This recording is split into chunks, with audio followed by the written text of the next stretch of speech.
Is it just a bit rough? Sorry, Councillor, if you move one of the phone heads onto that right passage. Sorry. By the way,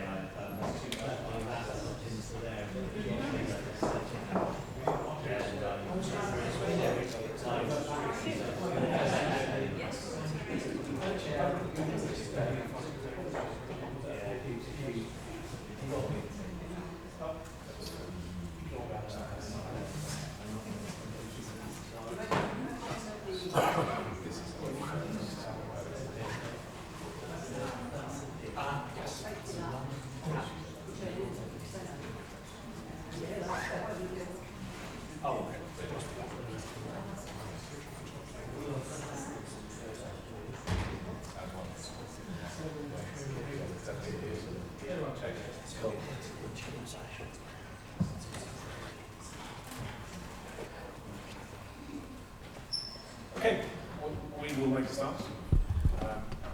Thank you, everyone. Special thank you, Ken. Brilliant. We're all here. Thank you. That's really good to see. There are slightly different microphones at this part of the desk, so I hope that means that we're slightly clearer. We'll have to see. I'm very excited about the button on the right that apparently shuts people up. So I hope I don't have to use it, but maybe I secretly do. So thank you, everyone. We're here for the Audit Committee, and particularly for people who haven't been here before, or for members of the public. We're not expecting a fire drill, I believe.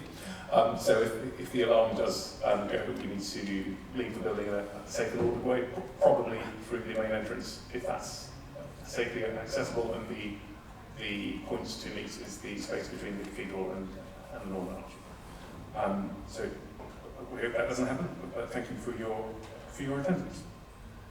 I don't think we have any apologies for absence, because I think we have everyone here.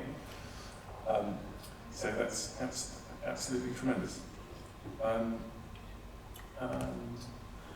Right, so do we have any declarations of interest for items, particularly on the agenda? John? Thanks, Chairman. Yes, I'm a non-executive director of Bristol Waste, and Bristol Waste are mentioned in the Brad Thornton report.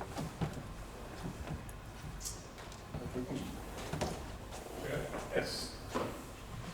Thank you, Chair. I'm a non-executive director of Gorham Homes, which I also did mention in the fund.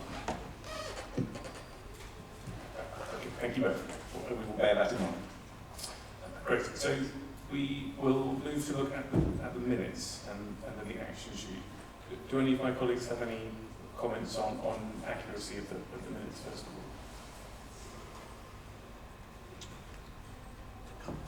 So are we happy to accept them as a record of the last meeting?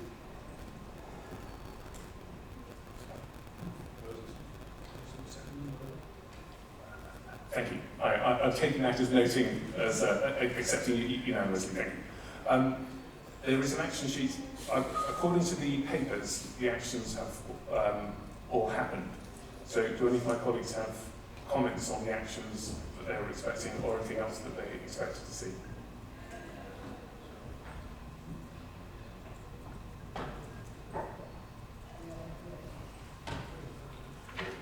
And thank you to officers for making sure that all of the things that were identified that was there, that there were many, have progressed since last time. So thank you very much for that. On to Chair's business, there are two things that I wanted to highlight. The first is that the annual accounts have been completed. Colleagues will remember we had a slightly challenging discussion of exactly what the action was at the last meeting, because we had to confirm that we were happy with the version of the accounts that we saw pending for finalisation, but there were some additional pieces of work that needed to be completed. So I am overjoyed to say that those things have happened, and they have happened before this meeting.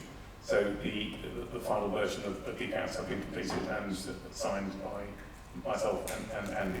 So I just wanted to tell the members that, but also to publicly note thanks to council officers and to external audit officers from Grant Thornton, because it was actually a huge piece of work to complete that and complete that within the timescale. So we are very grateful that has happened.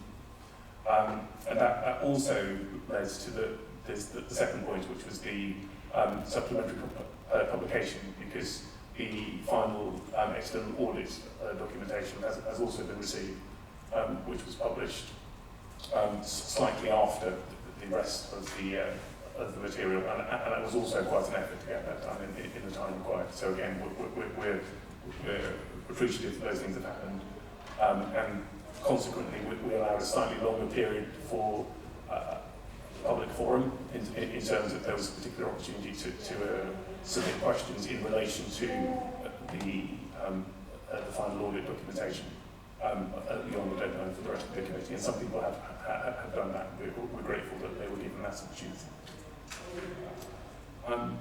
So those are the main points I wanted to make at the beginning. Do any of my colleagues have any questions or points before we move to public forum? Tim? Yeah, Chair, just like to echo what you say about getting the accounts over the line in good time, because I know from experiences, it's not always been the case that we've been able to do that, and it does put us at the top end of councils now for actually delivering our accounts in good time. So thank you very much, and well done to everybody involved.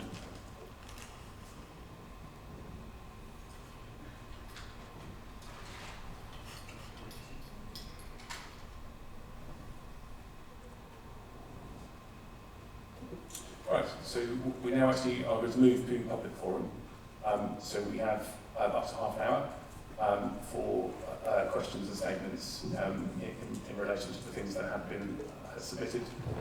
In relation to questions, everyone who's submitted questions may ask up to 2 supplementary questions.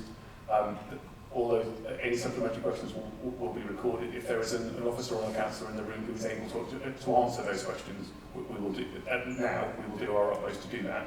But if any of those supplementary questions require additional information or responses from people who aren't in the room, we will need to take them away, depending on what's asked. So we will do questions first. So we move to Dan Ackroyd.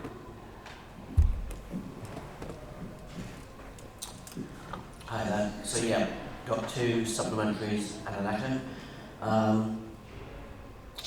So my first supplementary is related to the SIRO assurance report. The supplementary question is, what process does the council have to preserve records when a request is denied on the grounds that the council is going to publish that information?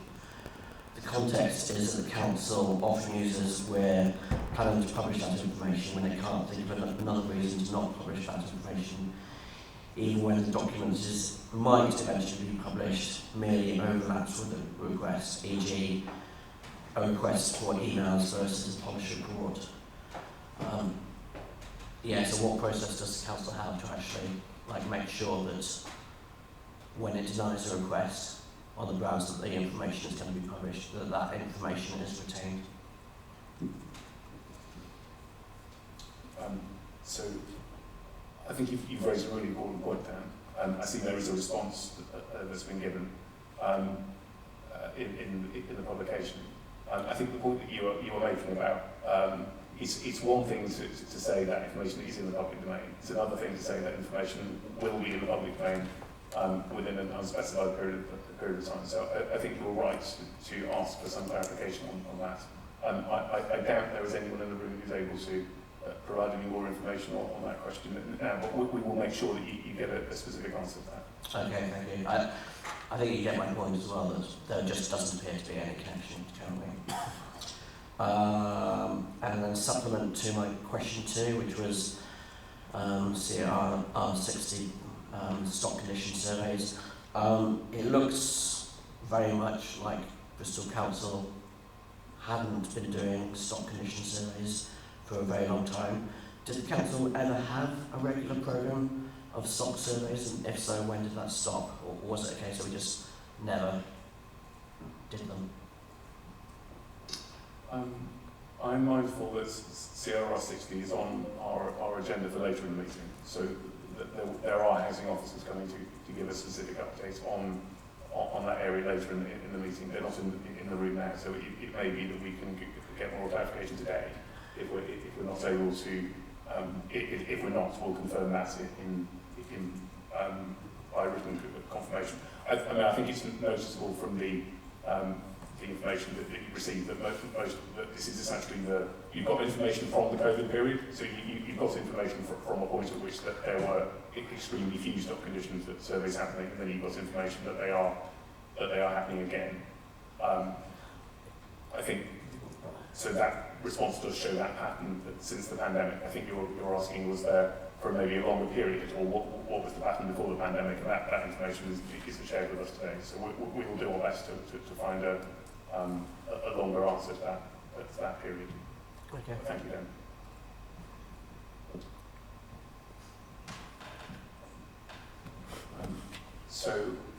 I believe Suzanne is not in the audience today, but I think Andrew is, so we can move to supplementary questions for your first question.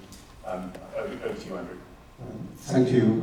Well, the first question was about the additional work being published, and that has now been published under the urgent item 8A, so that's that. I do have a supplementary on the answer I received yesterday. Okay. Thank you. So, thank you for your response to 26 January.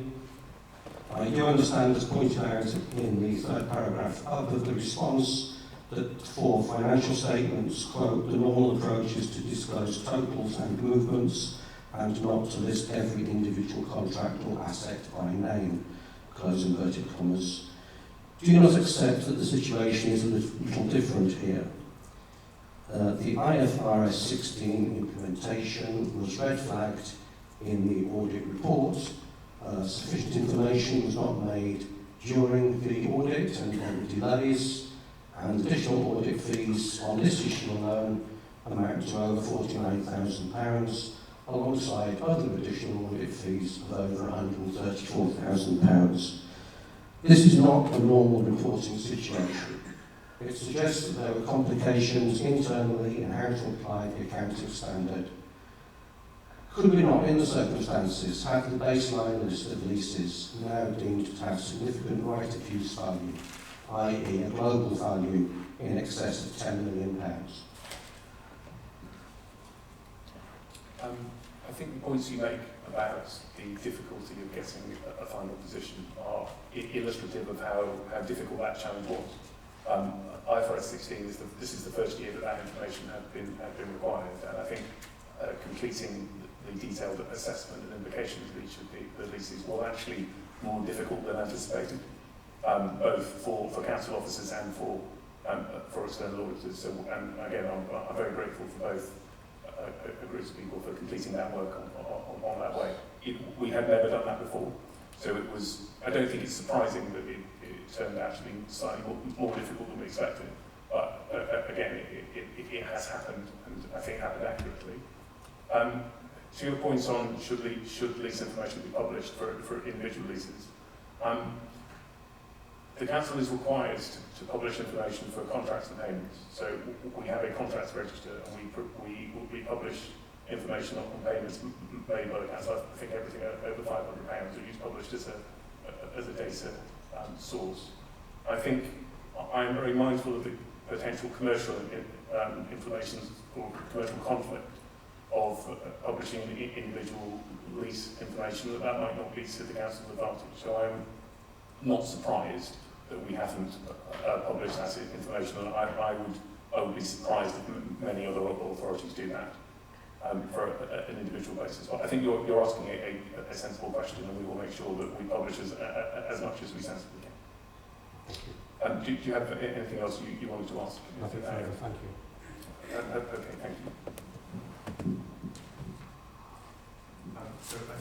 So I think then that we move to public statements, and I think we move back to Dan Aykroyd for this.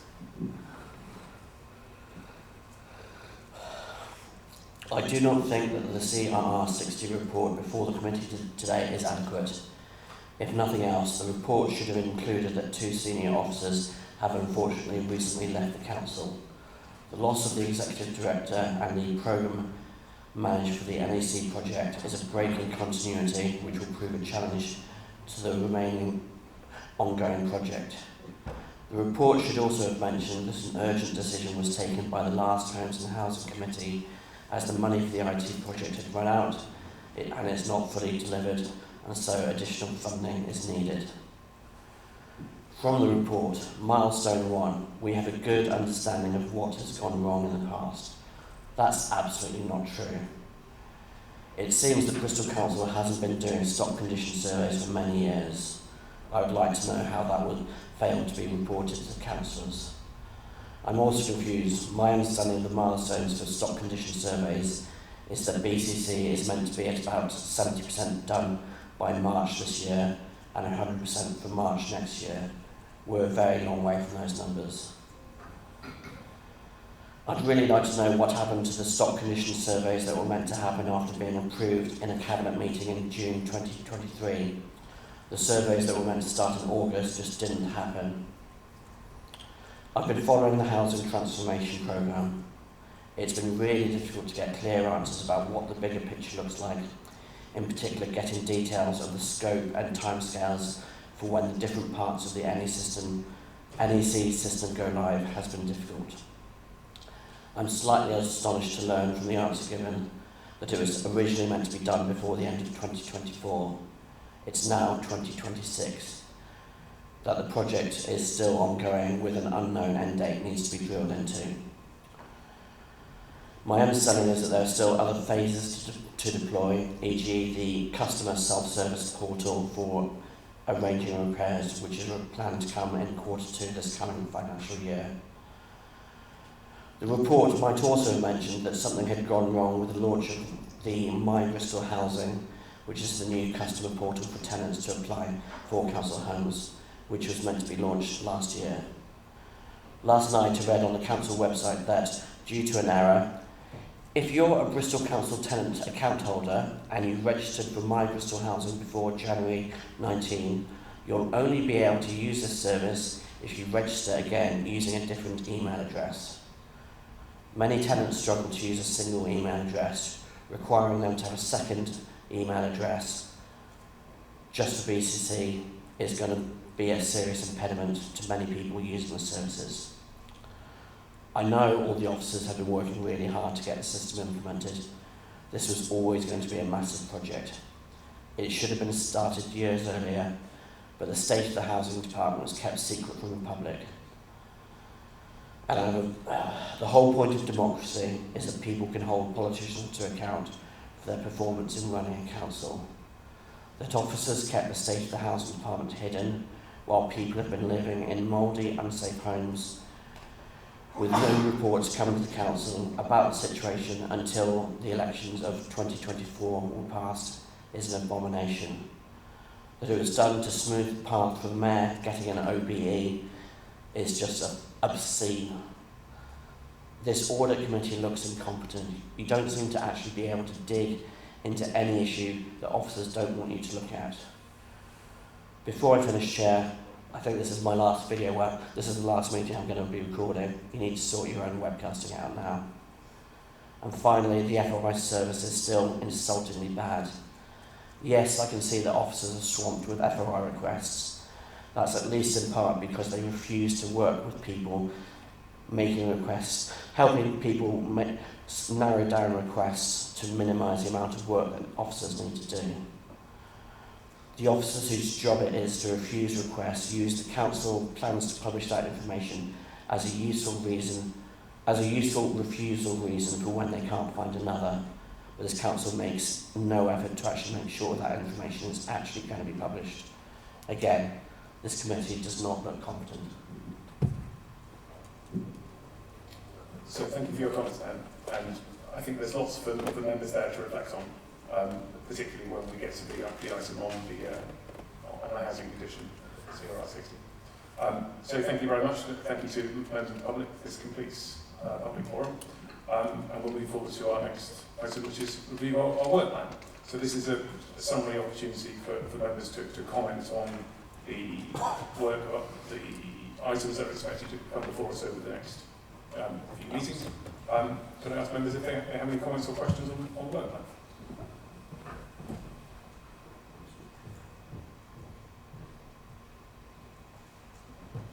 Okay, thank you very much.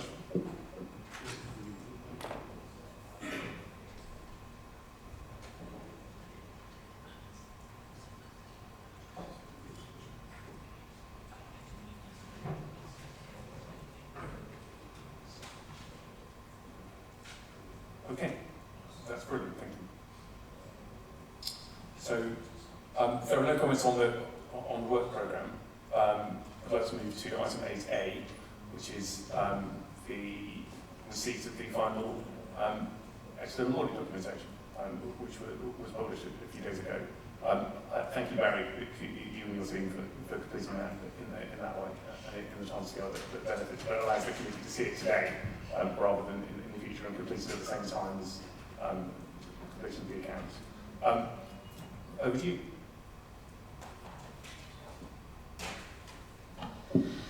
Thank you, Chair. So we've, thank you for giving us the permission to bring this forward as an urgent item. I think given the level of discussion that we had at the last audit committee, it was appropriate that we brought this to as soon as we could for your attention.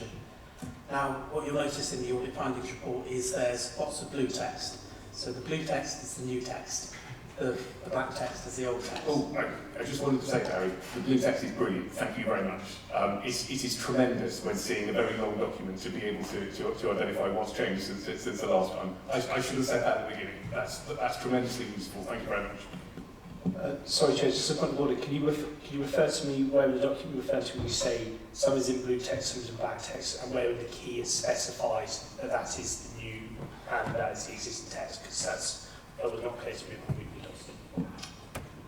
Yeah, I'm sorry. I'm not sure if that was covered in a covering report. Probably not. So we may not have made that clear. So apologies, Councillor. But it's on the.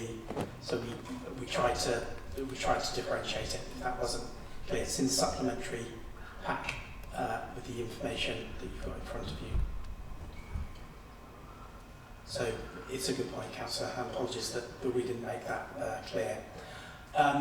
So the blue text is the new information. I can just clarify that we have now provided a final version of the audit findings report as well, That included just one small additional adjustment that we identified in the concluding stages of the audit.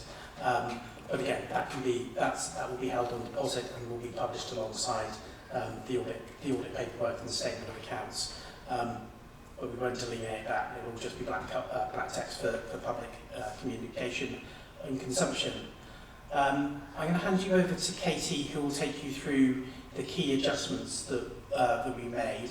Obviously, it's a very long document, for which we apologise. But again, the number of adjustments that you'll see sort of goes some way to explain the additional fees, which I'll return to in a moment. So I'll just hand over to Katie. Thank you, Barry. So I'll just briefly talk you through the adjustments, just at a high level. So a number of these related to IFRS 16. So these were actually processed in the accounts, in the version of the accounts you received back in November. But at that stage we hadn't undertaken our review of these. There were some further changes that were required to those IFRS 16 figures and to some of the disclosures in respect to that, but nothing material from the version that you saw at the November committee. There were also a number of other adjustments to the main statements, and as Barry mentioned, there's one further adjustment that isn't in the report, but that was just a reclassification within the comprehensive income and expenditure statement and has been processed by management. In terms of the general fund, the overall movement from the draft to the final accounts was a reduction in general fund reserves of 13 million. As you can appreciate from the number of pages that we have adjustments in the report, it did take us a long time to work through those adjustments, in particular the IFRS 16 adjustments, because there was no impact of IFRS 16 in the draft accounts, and then it was impacting final accounts. Those adjustments that were required did hit a number of the main statements and a number of the disclosure notes as well, so it did take us a while to get through those. Just before I hand back to Barry, just to give the committee some assurance that since the opinion was signed yesterday, we have started to think about our plans for the 25-26 audit, which we will be commencing soon, including having a wash-up session with finance staff to support a smoother accounts and audit process in the 25-26. Thanks, Katie. So, Chair, I do need to specifically bring your attention to page 71, which is the summary of fees and non-audit services that we've charged to you. What we've done there is we've broken down the additional charges that have been made on top of the scale fee, which is set by PSAA Limited.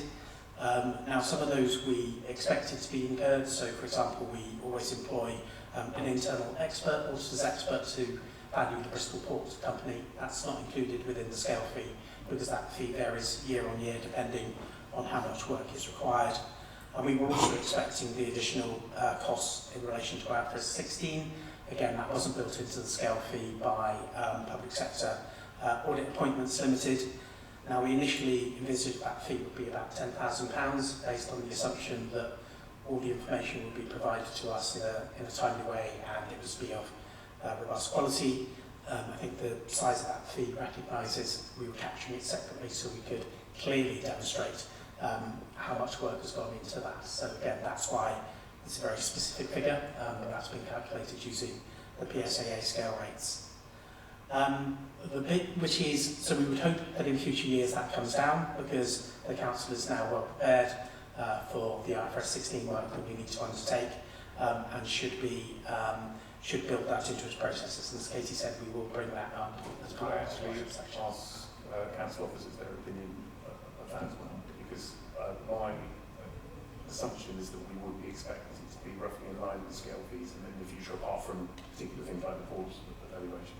And there were lots of reasons why this year was unusual, partly because of the IFRS 16 evaluation, which we've never done before and probably won't ever do again in the same way. It will need to keep that accurate in that sense. But also, we have had quite a lot of senior turnover within the team, and we probably learn not to rely on one individual necessarily in that way. So my assumption is that we won't need that additional support in the future years. But I wonder if Andy may be able to comment on that. Thank you, Chair. So, there's the sort of specialist work element that Barry touched on. I think any council within the overarching PSAA contract will have some sort of requirements. Each council is different, but in terms of additional capacity to complete the audit, that's something that, and Barrie and I discussed this, we absolutely want to avoid in future years by starting that work earlier, so having that lessons learned conversation between council officers and grantor's, and so we do avoid that, so we stay within the fees. I think, in my judgment, this year it was a complex year, but I absolutely did not want us to pass 27th of February, which is the backstop date for getting the accounts and the opinion issued, and we've achieved that by getting it issued in January, so that's a good result for us. Thank you, that's really helpful. Back to you, Barrie. Thank you, Chair. So, and I think really you've just summarised the level of the additional fees that have gone in. I think the quantum of work to complete this year's audit was about 45% more than it was to undertake last year's audit. So again, we've just reflected that through. As Andy says, the backstop period is coming forward this year. We will be looking to complete the audit by the end of November. That was the plan for the current year, and that's it for the reasons that we've set out. The reason we're looking to complete it by the end of November this year is because in 26-27 that's the backstop date. So we want to make sure that everybody is really focused on that. So as part of the detailed wash-up session, we will be going through with officers where the areas were that we had particular challenges to make sure that we can iron those out well in advance. So again, good project management skills are absolutely critical on both sides, and that's what we're looking forward to make sure that we do. Happy to take any questions, but just one further comment that after 3 years, I'm going to be handing the audit at Bristol City Council over to one of my colleagues, Peter Barber. So he'll be doing the audit next year, building on the great work that I've done over the last 3 years, getting Bristol City Council into a great shape. And yeah, we're too sure I'm taking on because you might feel sorry for an auditor. We'll miss you, Barrie. So thank you for the work that you've done over that period. I'm slightly nervous about a November backstop date. So I hope that's not a decision that we've taken. I hope that's a decision that's been forced on the sector. I suspect other places might find that even more difficult to do. But you've always engaged in that project incredibly constructively, and I think we've really gained something from your advice. So I know it's important to circulate your audit partners. So I'm not surprised, but I think we'll miss you. Did any of our other colleagues have a question on that? I will go first to Jonathan. Thank you, Chair. Just some comments and a question, please. First of all, I'd like to reiterate the Chair's thanks to Barrie for your work over the last 3 years. It's very much appreciated. I've got a comment on the additional fees. I think even though it has been in some respects an exceptional year, it is disappointing to see that you've had to charge additional fees of £135,000 due to delays and poor quality supporting evidence. So I hope that won't happen in the future. You're always going to get certain overruns because additional information is required, but that does seem sort of quite excessive to me. I've got a question on the accounts actually. The reduction in the general reserve of 13 million does seem significant. You've explained it by reference to in effect an error in the DSG, and you've also mentioned an element of double counting where an invoice was paid that was accrued for. So I presume that accrual has been released, and that would actually go the other way, wouldn't it? If you've released an accrual because you've already recognised an invoice for the same expenditure, you would be crediting the general fund reserve rather than debiting it. So I just wondered if you could indicate what that related to and what the actual value was. I could, you may have included it in the schedule of adjustments, but it didn't jump out at me. Thanks. Yeah, so you're right, that particular one did increase the general fund. So the 13 million was the net of the three different areas that did therefore impact the general fund, and that particular one was 4.8 million, and that one has been corrected. Thank you very much. So I think next we'll go to Nick. Thanks, I had the other half of the same question actually. I got the accrual and also the DSG, which is out of the general fund and into the allocators and reserves. I think the business rate pool adjustment is the only one where we're actually poorer as a result of it. Could you explain how we have £8.5 million less than we thought that we did due to the business rate pool adjustment, or hand over to officers who might know? Yes, this one was a late adjustment that was not put through the accounts. It was agreed earlier in the year, but the officers can give you more detail in terms of the... So it appears on page 50.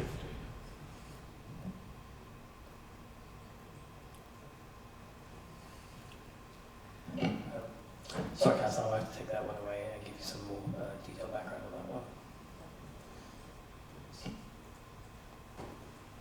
And on planning to finish the audit by November this year, very good. But if that is the new absolute government hard deadline, is there any contingency built into that programme? Or shall we talk about the programme at the next meeting when your colleagues present their plans for this coming year? Thank you, Councillor. Tempting though it is to throw Pete under the bus and give him the proverbial hospital pass, Katie is still going to be the manager on the audit, so I'll help with that.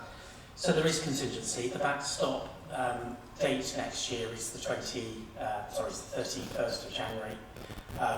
What we want to try and do though is get ahead of ourselves. There is significant pressure coming from MHCLG to make sure that the number of audits are finished in a timely way.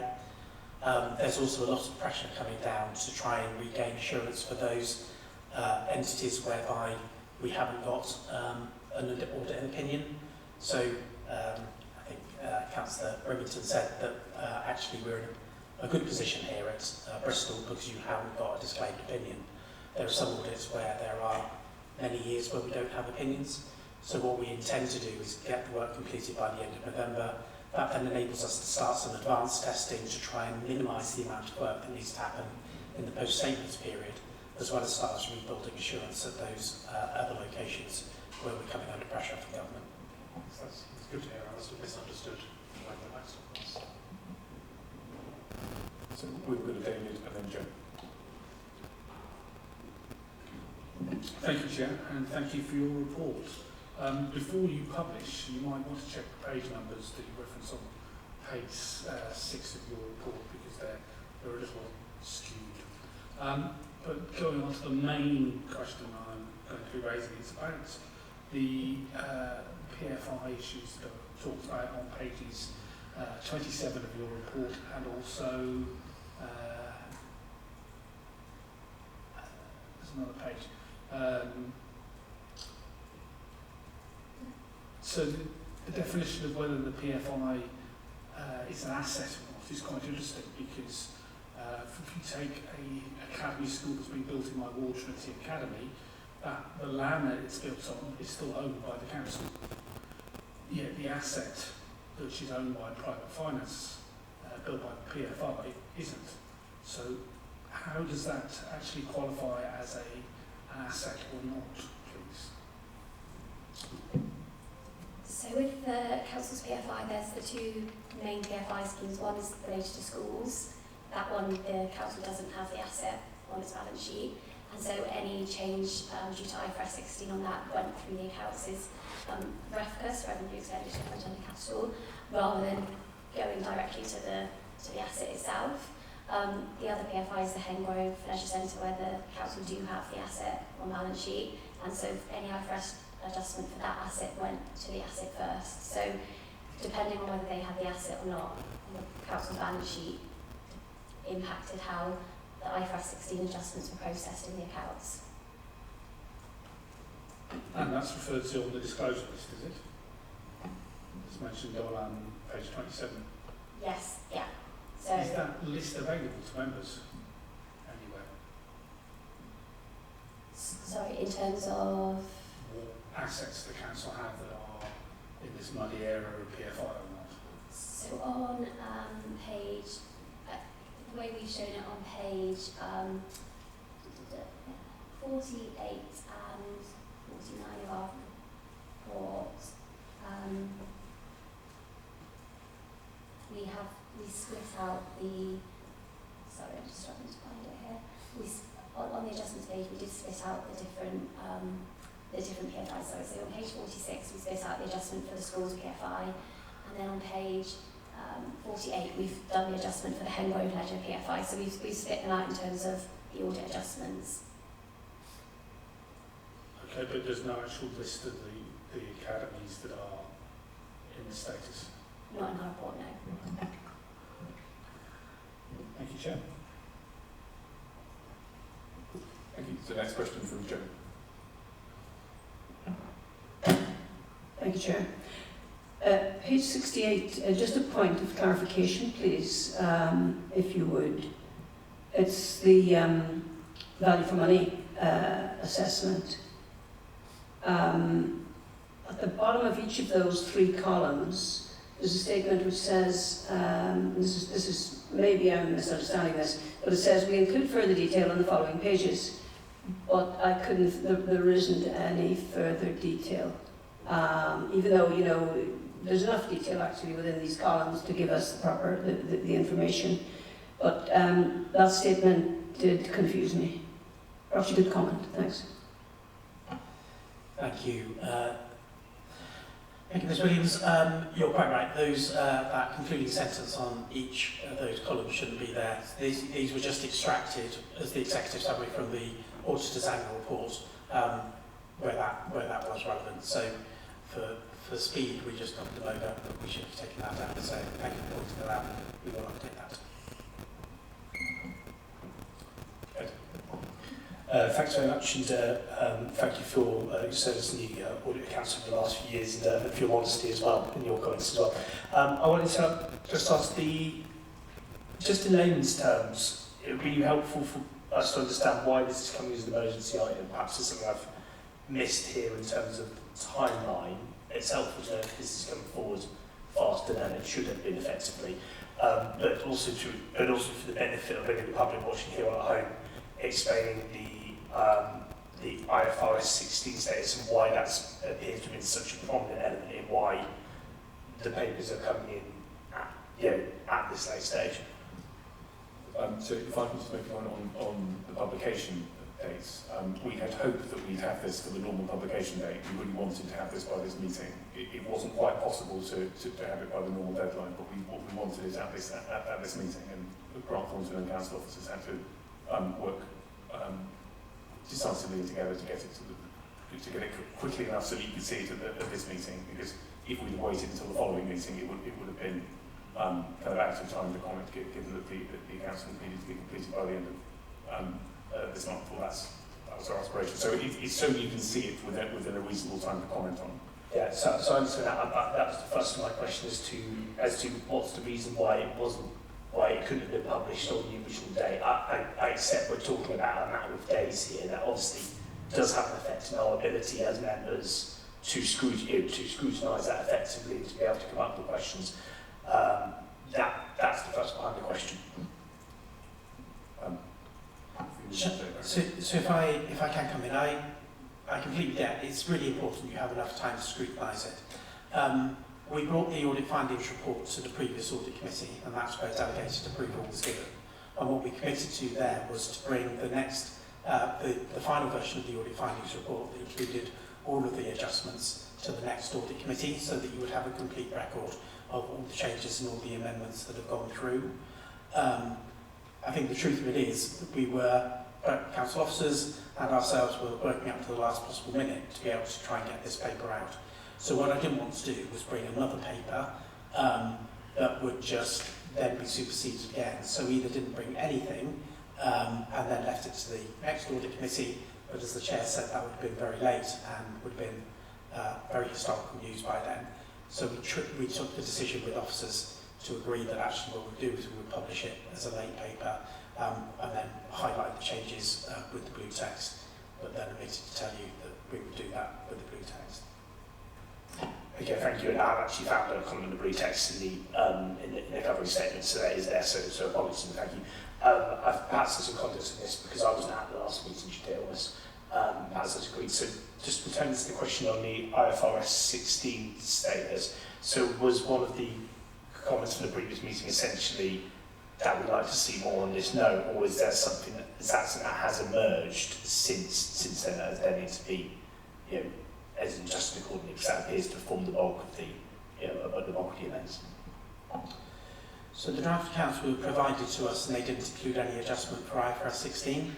So we were sceptical of that and we challenged the authority to provide us evidence of their working papers to demonstrate that it wouldn't have a material impact, which is the only reason why they wouldn't include that. Officers went away and started looking at that in September, October time. That's when they determined that there was material impact, and then they started to work through. They provided some initial information to us. We went back and challenged further around the peppercorn rents and those sort of areas where, again, those hadn't been captured in that initial evaluation. So at the time that we produced the last report, we were getting the detailed calculations through in the beginning of December.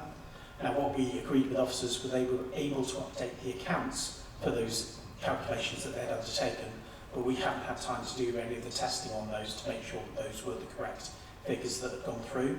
So from the council's perspective, what we wanted to do was to get a set of financial statements that were materially correct, that could be approved under delegated authority, whilst we continue to do our work on those figures to see if there were any further adjustments. What this report then does is closes that loop, so it says, well, actually what we've done is we've now concluded our work.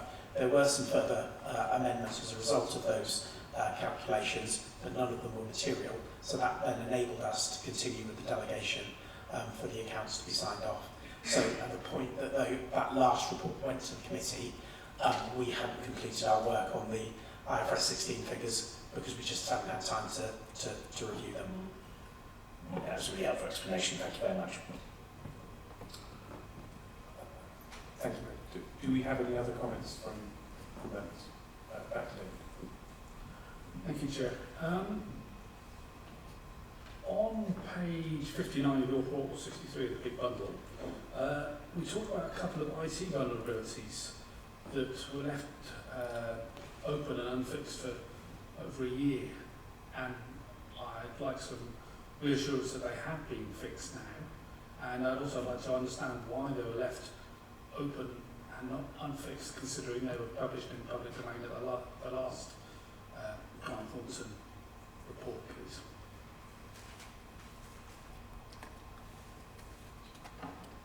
I won't go into specifics on now, but we'll get some response to that question.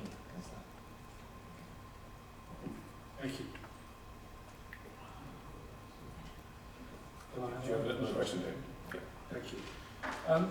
On page 61 of the bundle, we talk, not page 61, page 57, we talk about the notebook assets that have been removed. I'm interested in why notebook assets actually have a value of £40 million and what the process was for working out what these notebook assets are and whether there is a list of them, please. So the figure that we quote there is the gross book value of them. So a nil book value was basically what the gross cost and then got accumulated depreciation that nets them down to nil. The position here is that actually it's overstating your financial statements because you're recognising assets that you're either no longer in use or have been disposed of. So it's about good housekeeping, making sure that the accounts recognise the fixed asset register. There is a list of them that council officers will have had, because that's how we determine what the value was. Can I share that list be shared with members, please? I don't know. It's a question we need to answer. Council, I'll take that away and find that list. Thank you. Thank you. One more quick one. Shall we see if anyone else has got a question? Would anyone else like to ask a question before David's supposedly final question? Okay. On page 60 of your report, it talks about a Section 75 agreement. What's a Section 75 agreement, please?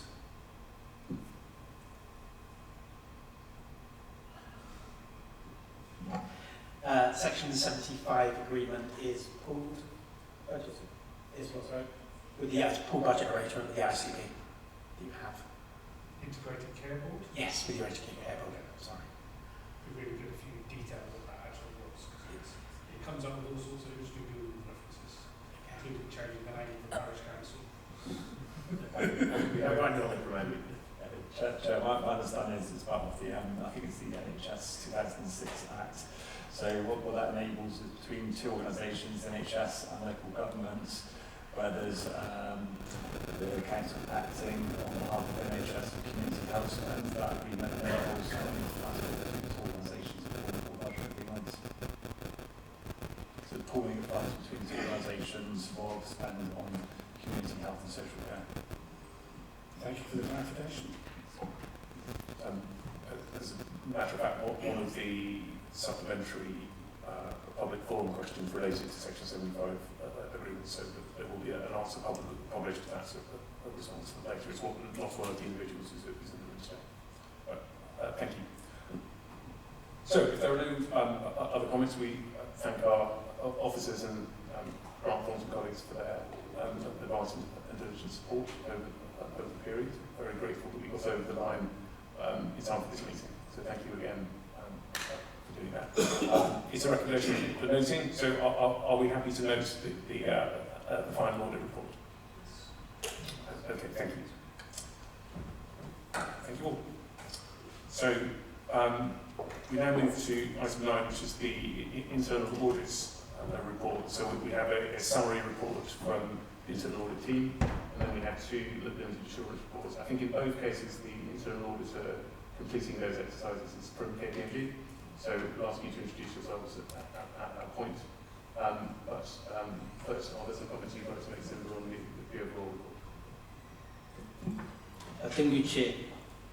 In November, you received a detailed report in terms of where we are with the plan. So this is a very, very high level, which just illustrates where we are with the plan.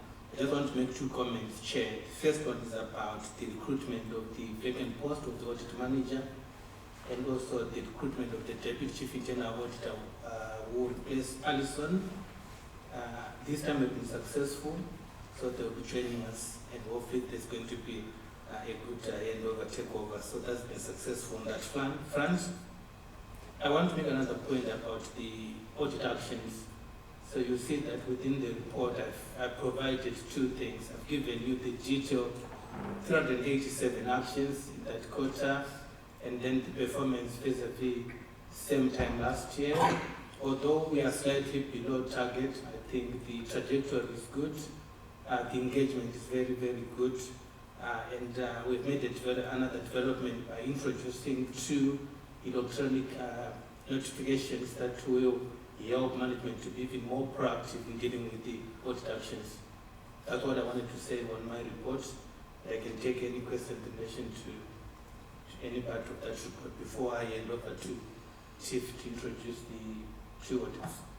Yes, so are there any questions on the SIMBA's overall report? Going first to Joe. Thank you. Thank you, Chair. Thank you, Simba. Just a couple of questions.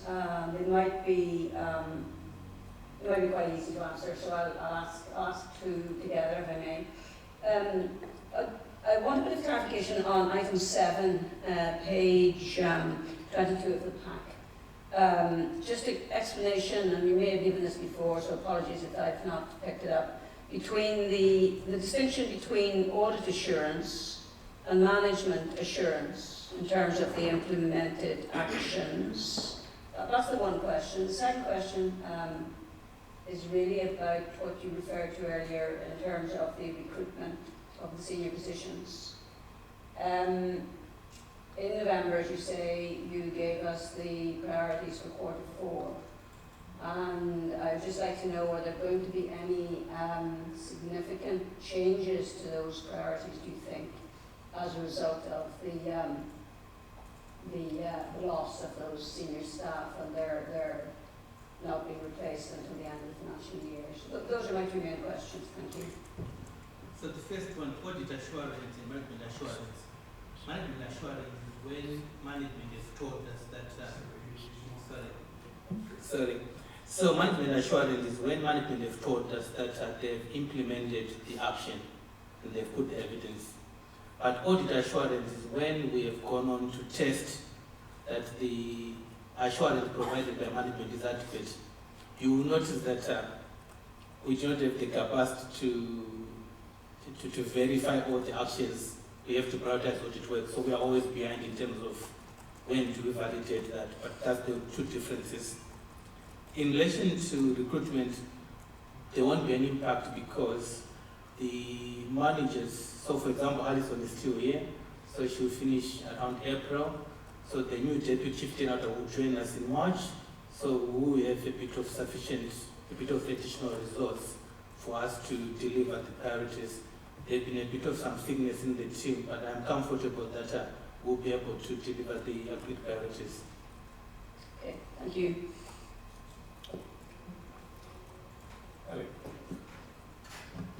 A couple of questions on that section as well. With the partially implemented or the not yet implemented, have you got any sense of where those sit, particularly within, are there any particular teams where that is more prevalent? That makes sense. And also, quite interested in how there's that sort of curve in the table about performance below, so section 8, and how we seem to be doing really well at the beginning and the end of the year in terms of implementation, but with this sort of drop-off in the middle. Is that due to summer kind of fluctuations in staffing, or is there something else behind that? I think in terms of the difference in performance, I think some of it is just probably, some cases in terms of timing, in some cases probably due to other corporate challenges. But you will notice that normally when you move toward the end, there's a lot of pressure to close things on. So that actually, I think, also probably contributes that there is a lot of pressure. But I think that the trajectory that we are picking up, if you look at June, September, and December, it's almost consistent. So I'm just hoping that I will probably get better if you're going to use those electronic reminders. And the other question was about what was the question about? Sorry, yeah, so on the table above in section 7, there are obviously a chunk of actions that haven't been implemented yet. They're either partially or not yet implemented. Okay. And I just wondered whether there are any trends across departments. Yes, so I think there is a bit of that within the group. You'd recognize that when you came in a bit of time, we told you that there were some actions in housing which were going to be dependent on the implementation of the new system.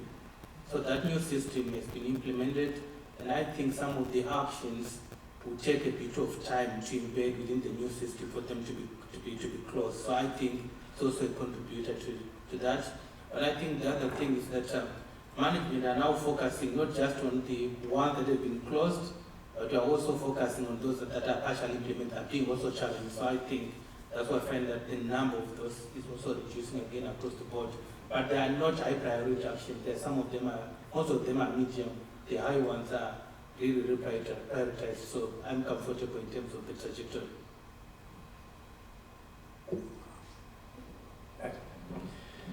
Thank you very much. I wanted to pick up again on the on the chart that Councillor Freeman referenced under point A, I wasn't entirely satisfied with the response you gave, because it makes it sound a bit like that there's almost a motivational issue with some of these targets at different points of the year, for it to be around nearly 20 points different year on year between March and September strikes me as quite odd. And I wondered if there's anything to do with is it to do with how targets are set during the financial year, perhaps, given that March being the final month of the financial year? I'm just a bit confused as to why that pattern is emerging. I wasn't entirely convinced by that response, if I'm honest. So I think last year, we had an exercise with management. You remember, I think my previous report in the year had said that we're going to work with management to make sure that we clear. So there was a huge effort with management to clear the actions. So my previous reports reflect that we had said that in Q3, Q4, we work with management to prioritize some of the actions. But a lot of input from general audit management to clear those actions. That's the main reason why we got to the 98%.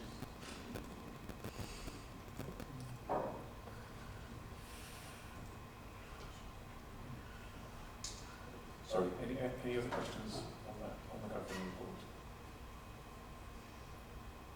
No. Okay, so we will move to the first of the limited assurance reports.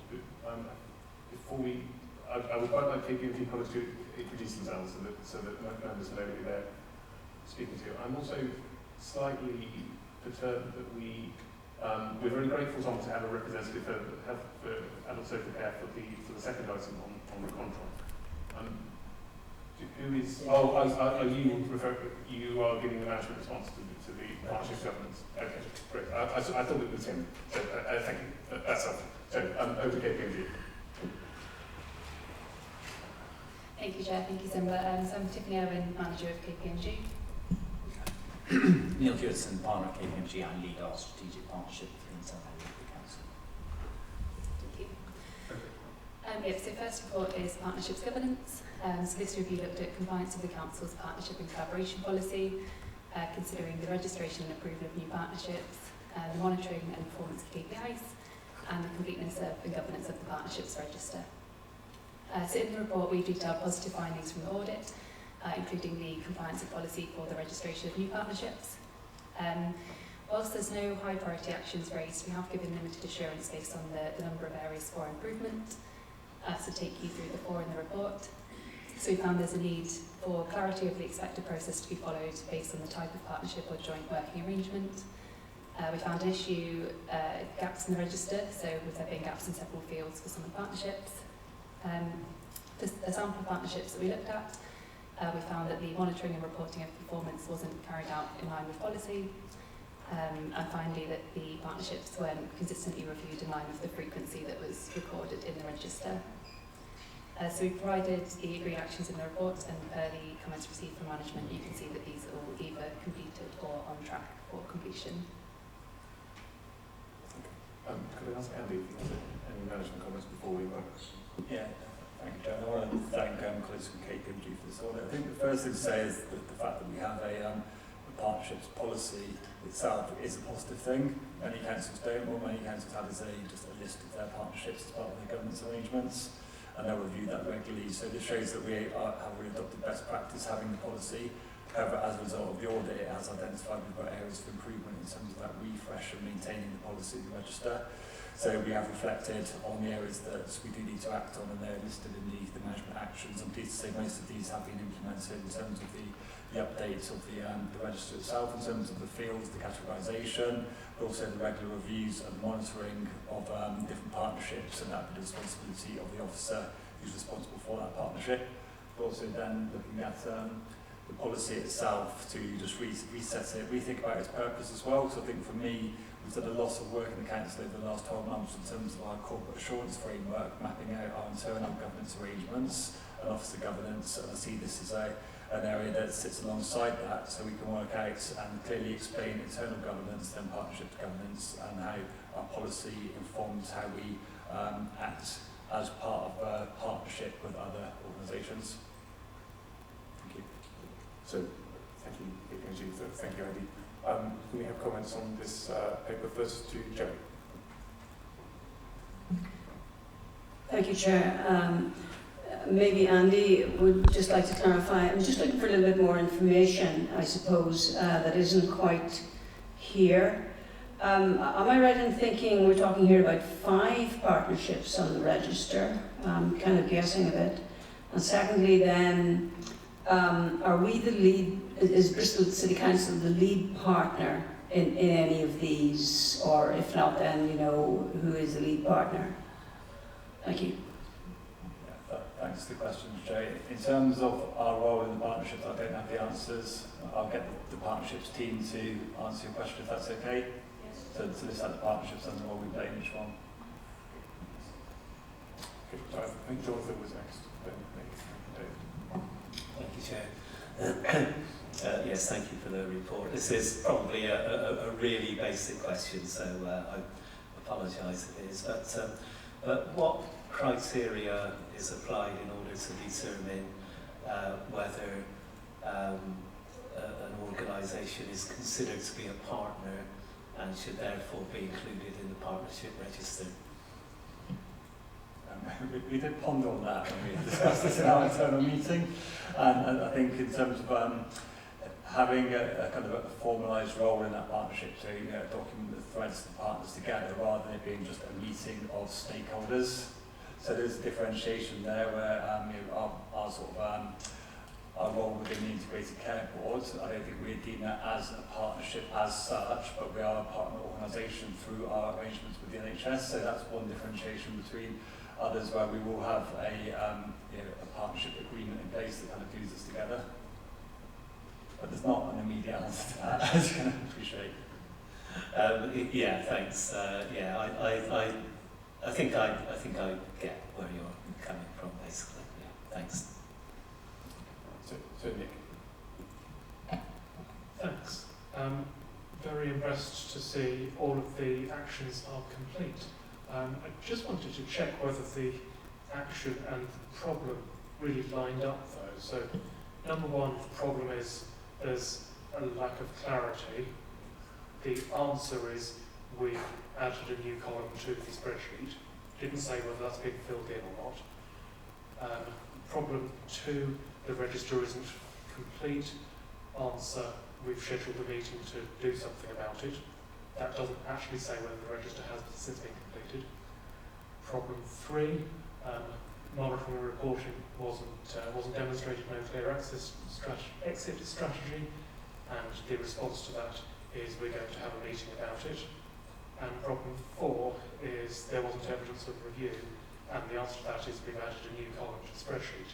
So on all four of those actions which have been complete, have they actually been completed, or has the framework towards starting completing them been completed? I'd say all of these now need to be followed as stated by the actions over the course of the next 6 to 12 months. So the register's been updated,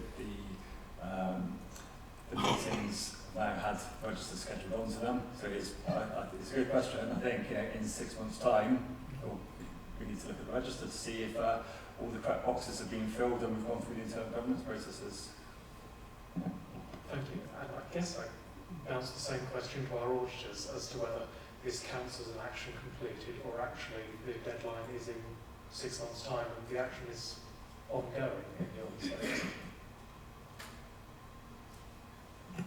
Yeah, I think particularly looking at the second one, I think part of the issue was the fact the register wasn't going through that review stage to check that there was complete fields within the register. So I think that was kind of the root cause of that issue. So we saw that as appropriate. So is this an appropriate management response? Do you agree that the actions are complete? So we've not completed any work to validate these statements. Chair, yes, I was going to say that yes, management have said that they've completed, but we will do a follow-up that will confirm this because remember every audit within the assurance is subject to a follow-up, so we will confirm that these actions have been completed. Okay, Cindy. Sorry, so Ed. Thank you, Chair. Is the register of partnerships available to members anywhere? Is it actually published? I don't think it's published. I'm sure we can make it available. I think that'd be quite useful because I'm concerned that members, when they actually publish their register of interests, that it's not noted that this organisation is a partner of the council. I think that should be something quite important to actually declare. I think I can't think of any reason why that list shouldn't be publicly available. I suppose there's an open question about whether we want to have a published list which is continually published and updated. That's as part of a management secondary question. But in terms of should that list as it currently is be shared with members of the audit committee, I think it definitely should. Okay, Joe, I'll take that away and discuss it with Tim Morris, who in partnerships in his area. Thank you. Are there any further questions on the first resolution? Okay, so we'll move to the second one, which is the adult care payment system contract. Yes, so for this one we looked at the controls for processing payments for adult social care through the integration between the contract, LAS and ABW systems, considering the clarity of roles and responsibilities, key authorisations, the accuracy of payments and the monitoring of spend. So in the report you'll see that we've highlighted several positive points raised, and the limited assurance opinion is driven by the two high priority findings that are detailed on the second page. So firstly we found that senior ownership of the contract system isn't clearly defined, and neither are the roles and responsibilities which fall across multiple service lines. An update of action to address this has been provided in the report. The second finding is that our sample testing of care package payments found that procedures to agree and approve payments in line with the ASC scheme of delegation were not consistently followed. One of the actions taken immediately off the back of this was to align the approval limits within the LAS system and subsequently remove other particular approval rights. And that's all I was going to say for that one. So could I invite Tom to introduce himself and to give the introductory management comments on that report? Yes, hello, Tom Wilson, Director of Adult Social Care Commissioning. The audit was really helpful. So Controc is a system that sits between the Adult Social Care Client Record System, LAS, and Unit 4. So information about individuals goes into LAS, which is what the social workers use, is then processed via Controc, and then it generates payments into Unit 4 business world. I think the recommendations have been really helpful. The first one, the senior ownership, was something we were aware of. It's really helpful that the council has a broader project in place now looking at specific systems like this across multiple departments. Our understanding is that a new role is being created within IT that will take a lead on this system and work closely with me and others to ensure that responsibilities, accountabilities are in place. I guess the key finding, so that's the first high priority. The second one is about packages not being signed off at suitable level of approval. I guess additional reassurance, I don't know if reassurance is the right word, but just to be clear, so this isn't that social workers can raise a package and approve it. This is that a process goes on, including senior level discussion forums that authorise and agree a package should be in place. We then have a brokerage team entirely separately. They sit in my service, who go out and source the package, identify it. And what we identified is that practitioners were then able to sign it off above their level. So it's been through 2 levels of authorisation, but practitioners were then able to sign it off over and above their scheme of delegation abilities. They shouldn't have been able to. For example, if it's a £1,000 a week package and they should only be able to sign off £500 a week, they have been able to, and that's what the audit found, which is really helpful. That's been stopped. You'll see there's a part B to that, which is brokerage. Brokerage are able to make approvals, which are things to make the system flow. So, for example, when someone's got a bridging package after coming out of hospital, and then a Care Act assessment is completed, that becomes a chargeable service, and brokerage are able to authorise it at that point, which would mean that someone could be charged. I know this is really detailed, but I just want to give the detail because it's not as stark as it initially sounds when you hear that people are were able to authorise things they shouldn't be able to. So, thank you, Tom. Thank you, KPMG. Do colleagues have questions they'd like to ask? Tim first, and then Joe. Yeah, thanks, Tom. Just on that last point about the brokerage team being able to sign off, I just wanted to get a reassurance that changing that won't result in any delays to payments being made and packages being delivered. So 100% not packages being delivered. That's not even part of it with the sorts of things the brokerage could approve. I've actually got an email open because I was rereading it to remind myself of the details of the areas that it covers and what's being put in place. So effectively, what will happen now is brokerage will put the services on the system. It's a thing called the CPLI, which is the individual unit on the system, and then send it to the person to authorise. So we've worked through all of the processes. We've communicated with the managers that will need to approve. So it's, the reason for it was that it speeds processing up on the system, but we agree with our colleagues who did the audit that actually there is a control risk there. So we will keep an eye on it. As identified in the audit, we have lists of unapproved packages that Meta, who's not here today, but regularly highlights to managers and shares. So we've got a number of controls to make sure it doesn't cause delays. It's likely to cause the odd day or two here, but nothing significant. It won't affect anyone's care, and it shouldn't affect payments. Okay, thanks. Thank you. So, to Joe. Thank you, Chair. Thank you for your explanation, and I think the detail is actually important here for once, because it is quite complex, this subject, isn't it? Quite complex arrangements as well. I just wanted you to clarify further. When you say the brokerage team, the budget approvals have been removed from brokerage. So it's not entirely clear. Who's responsible now then? Is it the operational management who are responsible now then for those budget approvals? Can you just clarify around that, because what's written here isn't entirely clear, not to me. Thank you. Yeah, I'll give you an example. So in shared lives, previously when a timesheet was submitted by a shared life carer, brokerage were able to approve that. So shared lives is an internal system. Rather than that now, the broker will go onto the system, create the support plan and the request, the authorisation request.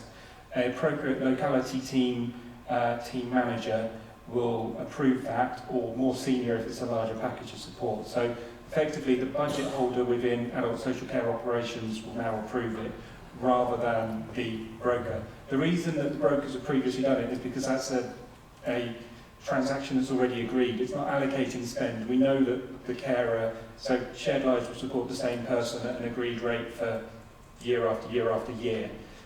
So it wasn't allocating budget, it was approving a payment, but we've now put that to the team manager whose budget it is, so that they know that is being spent. Thank you, Chair. Why is there a case discussion forum and a support options forum? Do they not basically do the same thing, and could they be merged into one forum? So the setup was that anything under £350 a week would be discussed at the support options forum and could be approved there without needing to go any further. That would be a service manager. The case discussion forum was for any more complex packages. So there was a question about whether they should go straight to case discussion forum without going to support option forum first. But the reason that they have been going to support options forum first is that we wanted to make sure that the practice was good, that all of the other options are being considered before going to the case discussion forum, which is a more senior forum with a head of service or sometimes a director chairing it with a finance representative. We are reviewing it though. We do need to make sure that the arrangements we have in place are effective and efficient. So that is being reviewed in line with the final recommendation. Thank you for that. How often do these forums meet? Daily. There's support options forum in the morning and case discussion forum in the afternoon. Thank you. Question from Jonathan. Thank you, Chair. Yes, thank you for the report. This obviously a very important area which was subject to audit because of the amount of money which is at stake. So procedures to agree and approve care package payments were not consistently followed. I think what I don't get a feeling from the report is whether those were sort of relatively isolated cases or if this is something which was quite widespread, was it the exception or the norm? It's quite a general question. I just wonder if you could give some information on that. So the honest answer is it was relatively widespread. So the initial authorisation from case discussion forum, so where the actual decision that the package of care is agreed, that was consistent. There were 24 out of 25 of them followed the process, and in one it should have gone to the director, but it didn't because the person that needed to send it was actually off sick. So that is quite consistent, that is working. The bit that was widespread, not inconsistent, is after it's been approved, it's been sourced, and then we had practitioners doing the final click, the final approval, something like 40 to 50% of the cases that were looked at. So that's been stopped now. As I say, the package has been sourced by brokerage, it's a separate team, there's 3 handoffs, but the final approval, that was inconsistent, yes. Okay, thank you for providing clarity on that. Any further questions from my colleagues? I've got one. So I'd like to check the terms of reference of the audit, actually, because the headline says review contract, and the judgment of limited assurance would imply there's a problem with the system, or not all the payments are accurate, or maybe some of the payments were late, or maybe we've overpaid someone, or maybe we didn't pay a vulnerable supplier as quickly as we should have done. As far as I understand, all of those things were fine. I take the point about the senior accountable leadership of for the system. That's absolutely helpful. I think most of the, am I right, that most of the issues are around control of care management packages, and if we replace the contract with a different system, that wouldn't change any of those things. So have we learned the right lessons in that way, and are the right actions being taken in the sense of control of care management packages, irrespective of, I don't want to give the impression that we've got a system that doesn't work, or a team that are not making accurate payment, because I don't think that's true. Yes, I think the controls around the system itself were suitable. I don't think this isn't a system problem, it's a implementation set of areas that we've improved. My colleagues behind me would agree, but certainly rereading the audit today, because of course you get an audit and you see limited assurance and you think, what are the recommendations? Rereading it today, there are a significant number of strengths and controls in there which are in place. So these were the small number of areas that weren't assured. The other areas all were, including the system itself. That's my reading as well. I think it's important to take the positive side of the audit as well as the Thank you. So if there are no other questions, so our responsibility here is to note the service covering report and the two specific limited assurance reports. Are we happy to note the reports and the recommendations? Okay. Thank you very much. And thank you to colleagues. Yes, you are excused. Inevitably. Thank you. So we now move to the risk management assurance reports. We have two reports from, I believe Aldo's in the room, yeah. So we've got two reports. The first is the risk management assurance policy, and the second is the quarterly updates of the corporate risk register. Before we get into the detail, Aldo, could I just comment on the covering reports, which I don't think are acceptable? Because I think the detail in each of the appendices is accurate and relevant and what we would expect to see. But we would expect the covering reports to have evidence and more care over them. And in particular the second one, which is that we would expect the details to be drawn out. So what has changed in relation to risk over that period. And in the first one, what are the recommendations that are being made that the committee should give attention to? And the implication is really that these reports have been cobbled together from something that has gone to an officer report first. So I think that the next time we see these, I would expect more care to be taken in relation to the covering reports themselves. Having said that, thank you for attending, and thank you for the detail that's been provided. I think the first thing on the first report is for you to summarise the recommendations and the reason why we're taking this report now. Thank you, Chair. So the risk management policy was one of the key milestones that came out of the limited assurance internal audit last year. So on the risk management improvement plan, this is one of the key items. So the policy effectively sets out Bristol's position on risk management in terms of what it means, who will do it, and how it will be done. It's an enterprise form of risk management, which means the whole BCC is covered. And that's been categorised into three distinct levels. So obviously corporate, directorate, and then level 3 service or programme projects. Utilising enterprise categories, we can then slice and dice in terms of interrogating what risks we've got. So in terms of, okay, what are our people risks, what are our legal risks, service risks, etc. I think by doing that, one, it gives us a much more joined approach, but also as well, much more holistic reporting as well. So that's the summary of the policy. Happy to take any questions. So, do we have questions from members on the policy? We'll go first to Tom and then to Adam.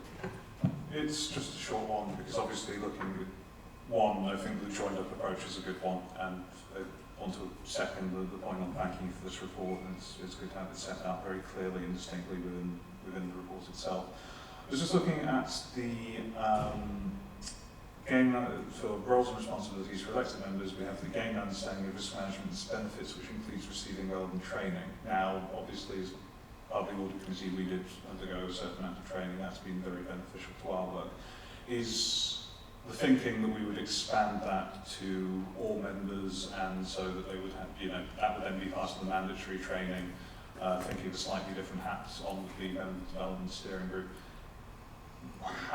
Where do we foresee that training coming up, and where do we want to put that in? Is that going to be part of the onboarding, or is it still going to apply to only relevant subcommittees and subcommittees? So, as part of the update in the next report, so we do have a new training course, online training course that will be launched next month. That is very much aimed at those sort of coming into the council, but also as well can act as a refresh. Coming out of there, then there will be specific specialist topics, so for example, risk appetite, which also will be a much smaller audience that training will be applicable to. So I think in terms of members training, absolutely. We've actually pulled together a Risk 101 type course, which will be very applicable, I think, to members training. Thank you. Thanks very much. Just reflect to your comments.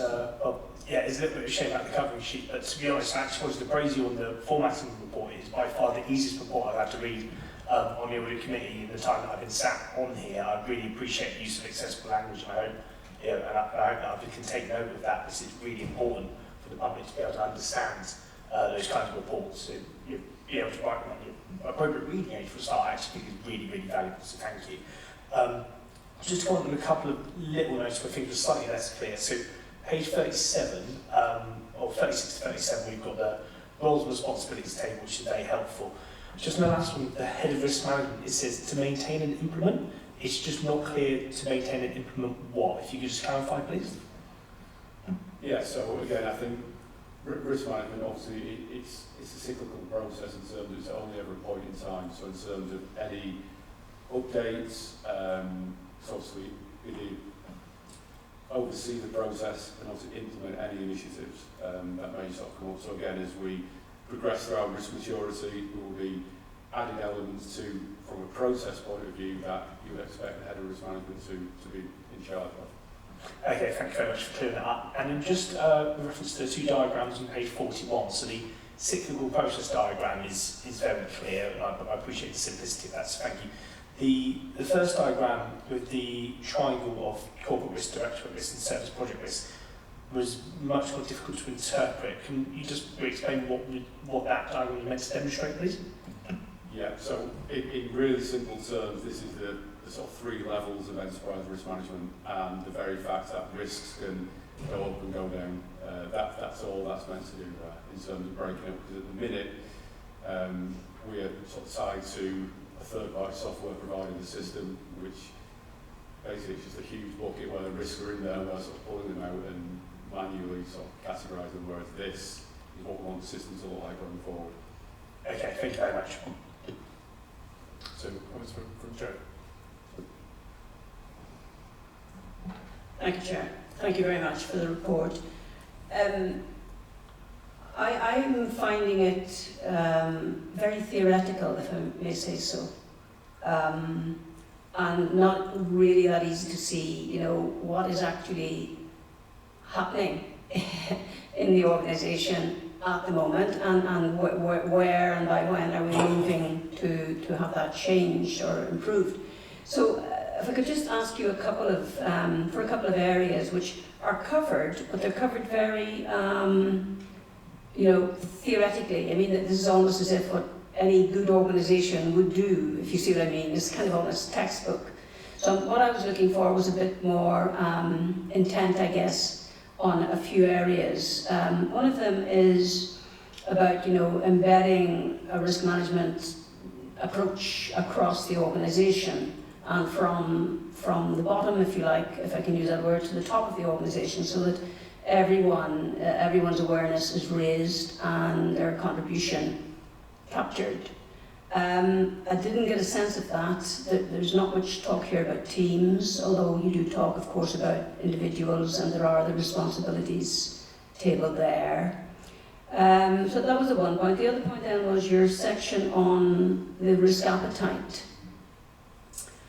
You know, again, I think what I would like to see in the policy is particularly, specifically, Bristol's approach to the risk appetite, you know, and more information about that. And maybe it hasn't been worked out yet, maybe it's still in process. I think you might have said this earlier, that there is a plan to capture it.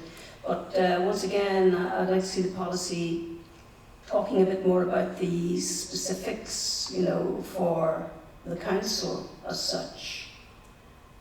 And on that one, I can't help but look forward to look on the next report. And then I suppose my question there was, you know, the extent to which that next report reflects this improved policy, which, as you were saying, has come from the internal audit report.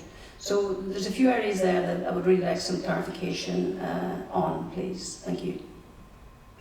Thank you.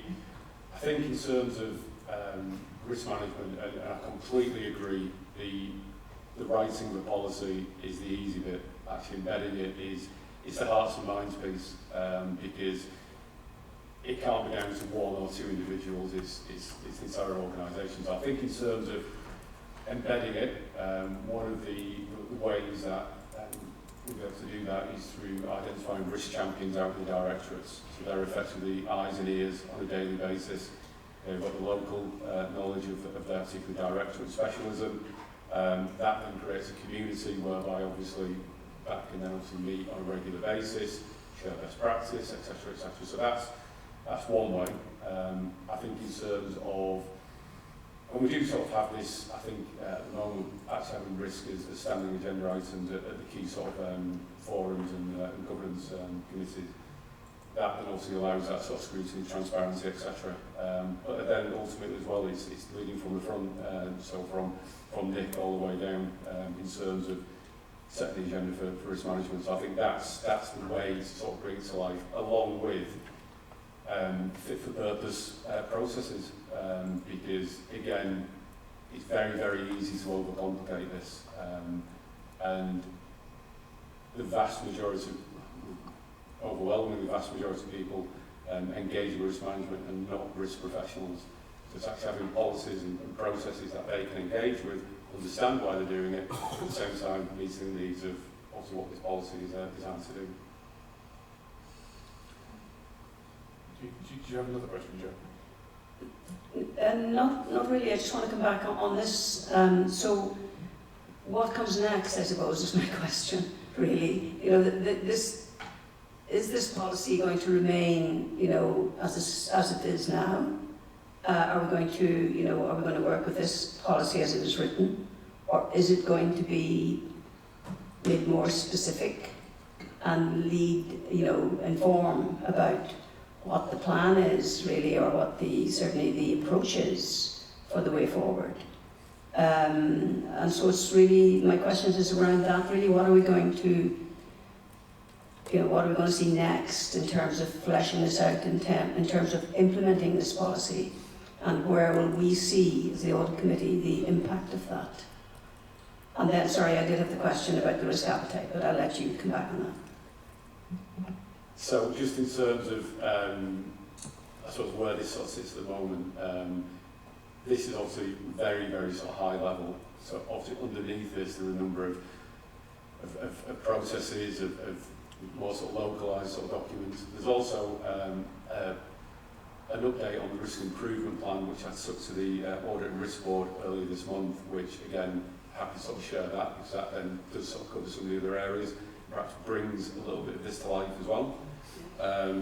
So the intention is, and we're already doing some of this in here anyway, I think this is more around clarifying some of the expectations, and then also from an assurance point of view, having some measures in there as well to hold the risk management function to task.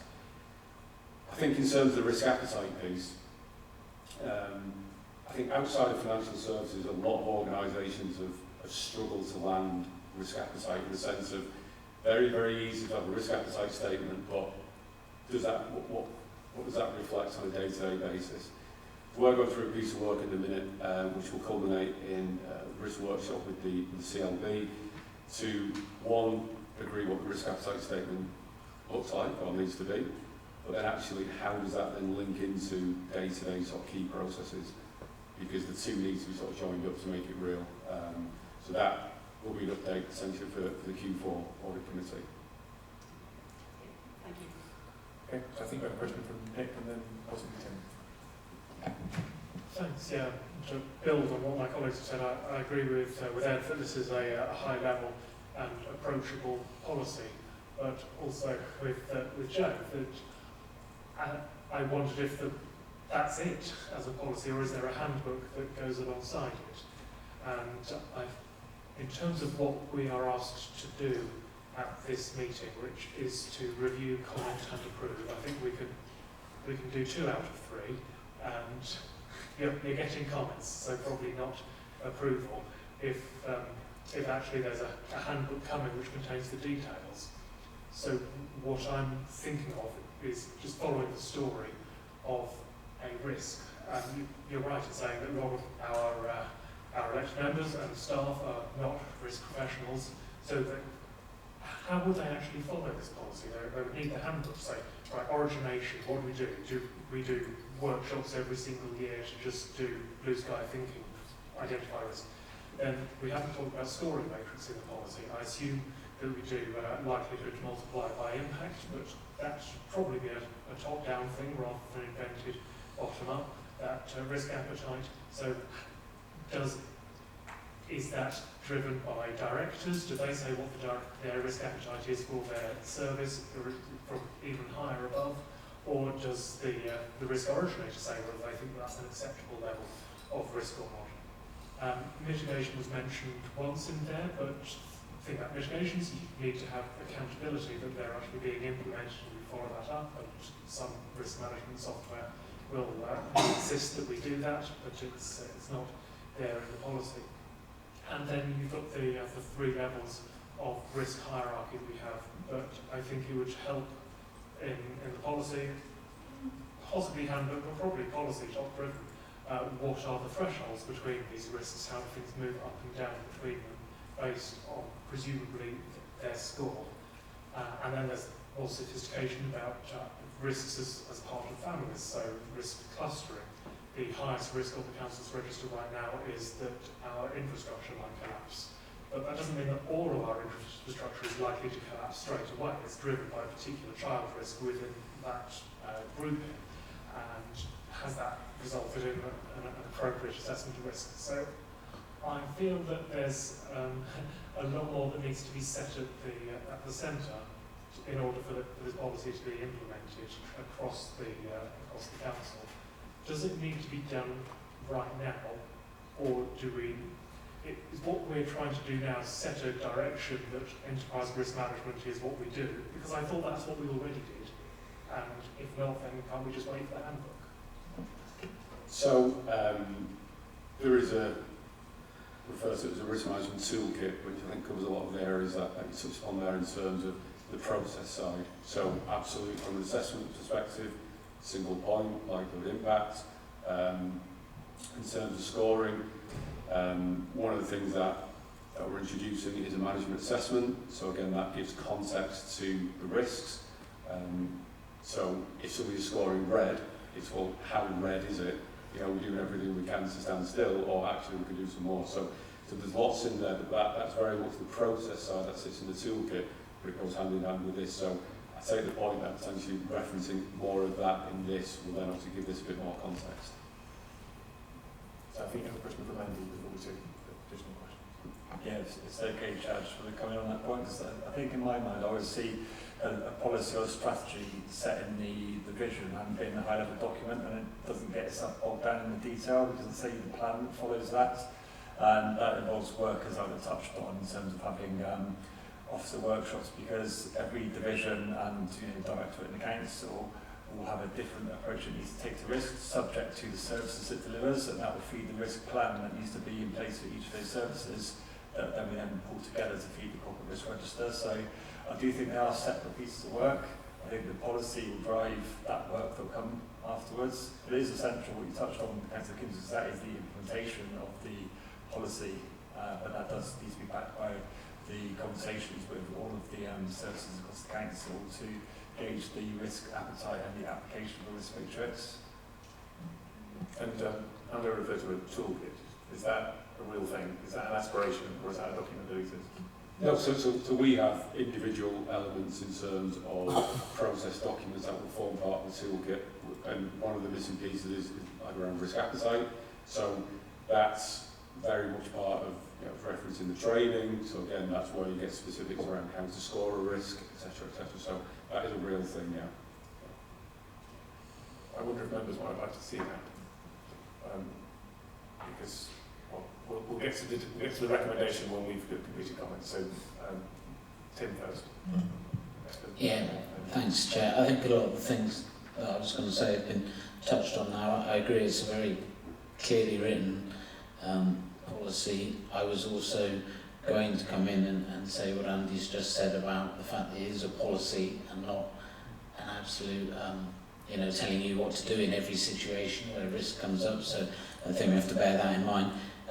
One thing I was wondering, based on my previous experience in other places, is that we've usually had an actual definition of risk that everybody in the organisation was kind of thrust down their throat and told to learn and understand. And you've kind of set it out in very simple terms here so that it's very understandable what risk is. But I was just wondering, do we as an organisation have a definition of risk that we have all agreed on, or is that it as in the policy set out there? I think in terms of its absolute simplest form, yes, it's in there. You can obviously have a more detailed definition of that following an ISO standard definition of risk, but in its absolute simplest form, that's the one in there, yeah. Yeah, thanks, because that almost reads to me like a translation of the definition to make it easier for people to understand, if you know what I mean. Yeah. So I think Ed and then Joe. Oh, Joe. Thank you, Chair. Thanks again. I'm just very mindful that, my view is that as an audit committee, I think I might have said this before, we're not just interested in looking at that corporate risk register. We're interested, and we need to be interested in the arrangements in the organisation for effective risk management. So we need to know more than this, I would suggest. And I totally agree, of course, your policy document might be regarded as top level and we don't want to get into the detail, of course not. But we do need to find out about how risk is going to work and is working currently and how is it going to work in the council. That is part of our job. So I suppose I would be looking for more to come later on that subject in that context, please. I think that's helpful, Joe. So I think, members, it would be a good point to discuss what we want to do with this report now. As Nick says, our advice is to review comments and approve. We'll review and commented. So I think our options are we happy to review this report, this policy as it is, and say, yes, we're happy with that? It's the first thing we could do. Or do you want to see it again? Do you want to see changes in this document? Or do you want to see more information over how risk is managed? Do you want to see a copy of the risk toolkit, if that's the language, either that as a briefing or as a subsequent committee? Could I gauge members' views on what they would like to do? So starting with Ed. I'm happy to approve as is, and I think the message is loud and clear from us to say that we would like to see it, that we would like to see iteration on this. I think it would be a bit throwing the baby out with the bathwater to say, okay, we're going to defer this or we're not going to approve this on the basis that we'd like to see more detail. We'd always like to see the manual later, because, like I say, that's a very detailed part of the process. And in the meantime, we would assume we'd be left with inadequate arrangements for at least between now and the next audit committee, if not multiple audit committees. So I'd be happy to approve with the expectation that there's iteration on this. And I think Ellie? I suppose I was going to go back to Nick's point about timeliness. I mean, it feels like I agree that I think this is great for what it is now, and unless there is a reason to defer it, I wouldn't want to. And also, I'm a bit worried about the implications as if this doesn't go through today. Can you just give us a very quick overview of kind of what Joe was touching on, what the plan is, so that we get a sense of perhaps what we might see at subsequent committees, if that makes sense?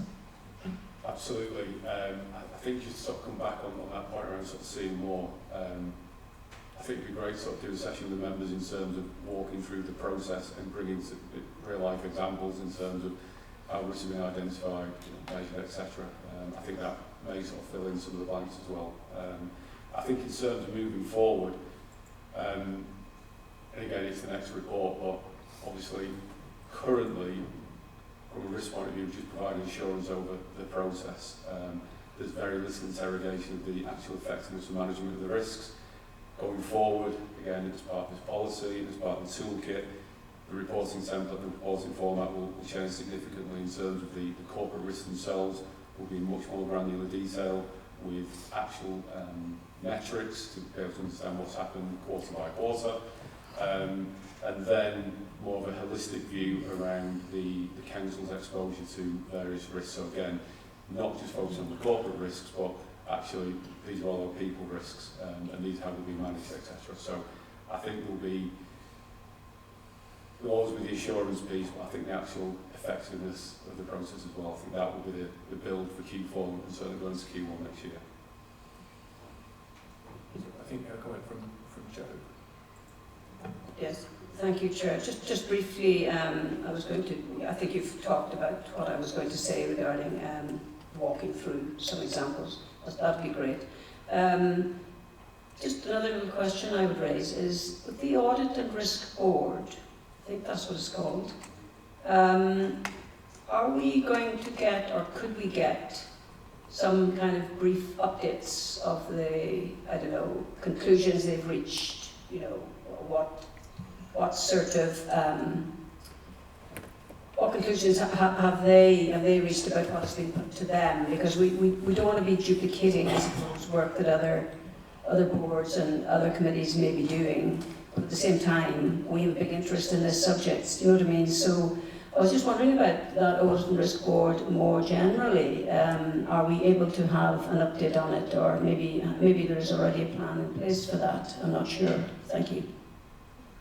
So I think we're moving to not approval of the policy, but risk assurance. Our job is confidence in the internal control environment. So I guess what we're asking for is assurance over risk management in practice. Is that something that either of you could comment on? Sim, I'm sure you'd like to give a brief update on the Audit and Risk Board and how that plays a role in the officer governance arrangements and corporate assurance framework. So the Audit and Risk Board is a board of senior officers which is chaired by the Chief Exec. So its main responsibility is to make sure that we embed good practices and behaviors in the way we manage internal control, governance and risk. So that's purely an officer board. It looks at all issues that before they come to the audit committee, because we're bringing in senior officers here, but before we come here, they would have to have the same conversations. The senior management are assured that the actions that are being reported have been implemented are implemented. So they play a very, very critical role in ensuring that the key issues that are being raised through internal audit work, through risk management, through fraud reports are being prioritized and being dealt with.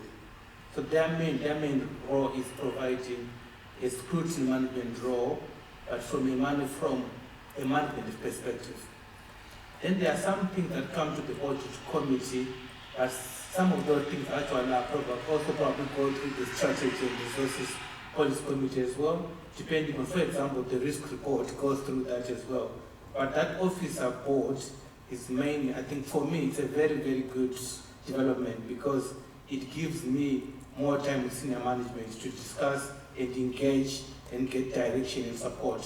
So they play a very, very key role before even we come to the audit committee. So for me, it's a very, very good development for me because I have sufficient time to engage senior management on audit matters.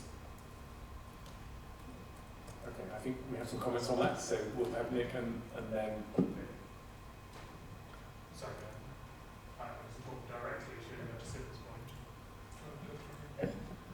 Alright, so stepping back from that, so what are we trying to do with this policy? I think there are two options, and we haven't quite got either of them. So one is we're coming to the audit committee saying BCC would like to move to an enterprise risk management approach.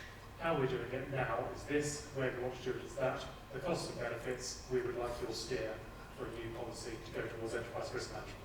I don't think that's quite what's being asked here.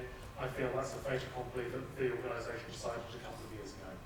So then there's the other option for what is a policy, and that is as a lead document of a suite of implementation documents. And that's almost where we're going. But what I would like to see there is reference out to the implementation documents. So this head document can be as simple as we have here, but it should explain that the detail is contained in others, which are themselves open for review. And so as we go through each section, say there's a section on risk appetite, there are some headlines in the policy, and then there is this is worked out in detail in the risk appetite implementation document. And I think if it were essentially the first chapter of a folder of risk implementation guides, then the risk policy works. But not quite between those two things. So that's my recommendation. I feel that this can be modified over the next month or two to reference the sub-policies that sit underneath it so that we can approve it as a whole standalone policy. I don't feel that there's a particular drawback about delay. No one's told me that if we defer this position, then the whole approach to enterprise risk management is put on ice for 2 months. I don't feel that that's happening there. So I interpret that there's an opportunity to provide our comments as requested and then approve the policy with a little more detail added at the next meeting.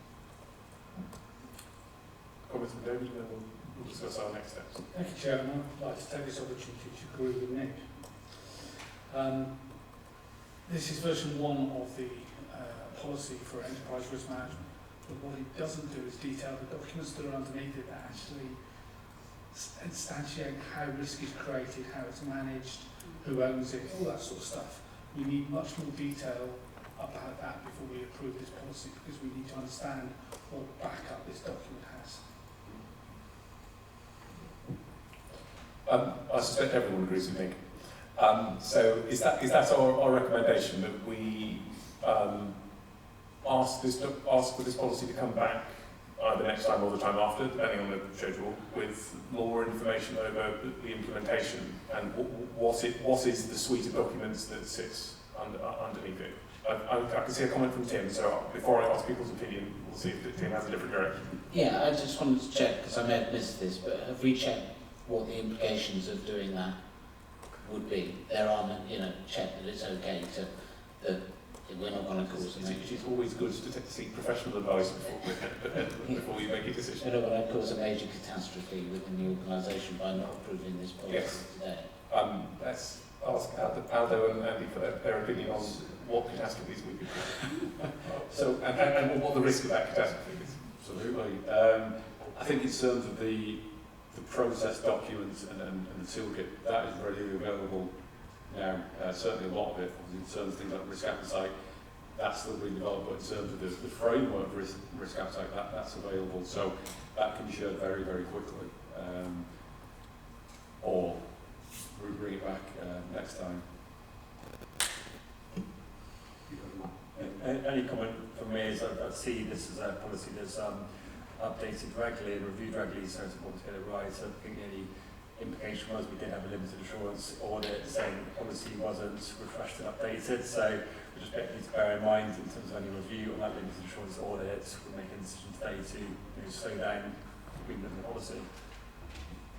Did you have a view on that? No, I think my view was very, very simple, because I think what I'm seeing from the members, they really want to understand how risk is managed within the organization, and I do not think that the documents, I don't think that this policy, on its own, I don't think that we need to add a lot of documents in here. I think what is required is how can we work with members to give them assurance. So some of the things that you are asking are operational matters that won't be probably covered in detail in a policy. So I think I'm comfortable in terms of if we need just to do some changes to the policy, and then what might help the members is that we arrange either a briefing and also bring back an improvement plan, how this is going to be delivered.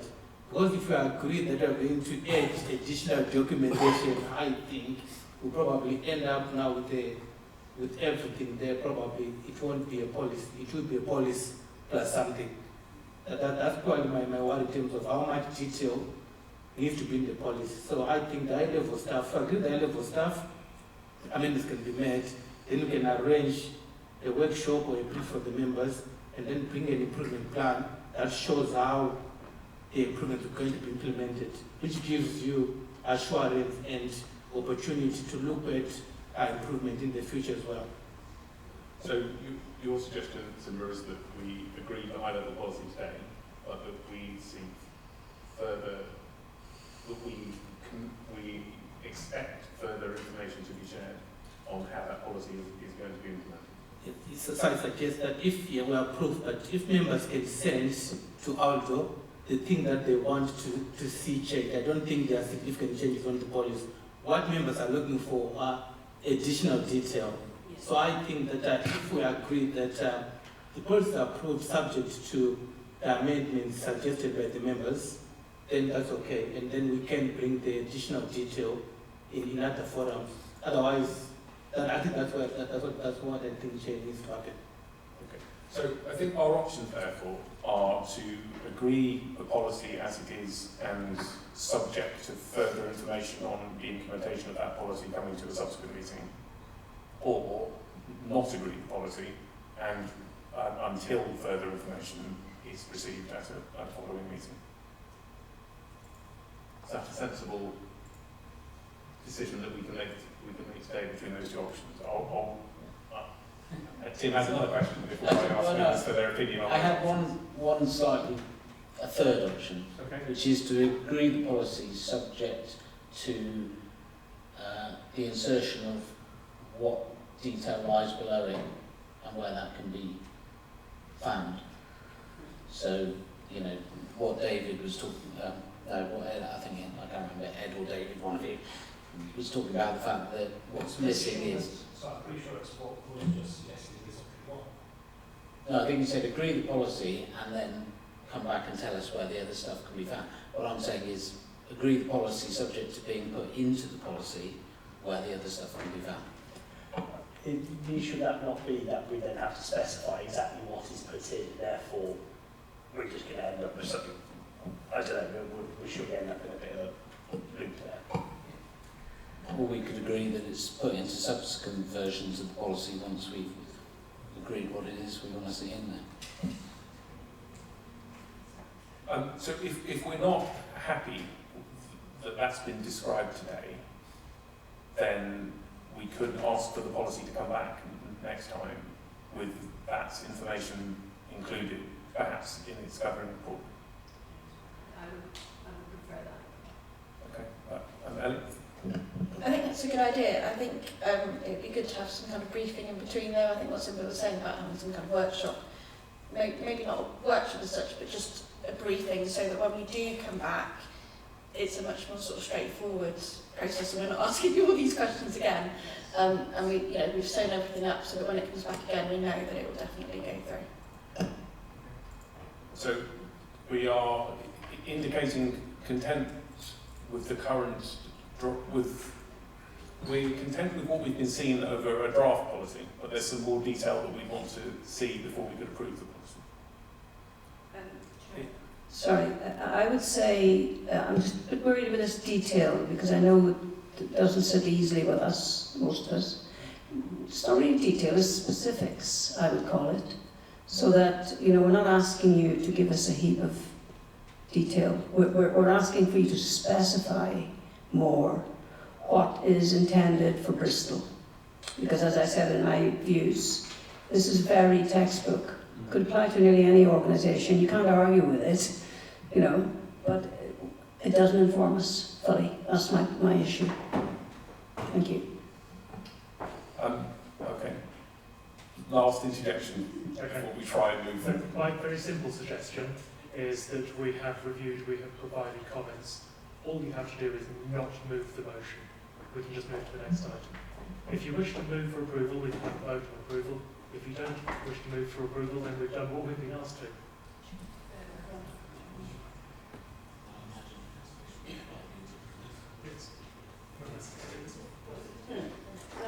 So my sense of the meeting is we want the policy to come back at the next meeting with some more information over how it will be implemented.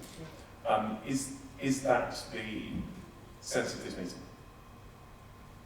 So I think it's completely reasonable to approve with the expectation of iteration. I'm surprised that the concept of iteration doesn't seem to be agreeable, but that's fine. I'm happy for the centre as well. Okay, so I think we need to vote on that, therefore.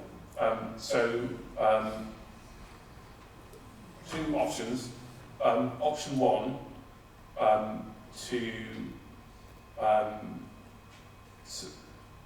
to defer this report until the next committee, where we expect more detail to be provided on its plan for implementation.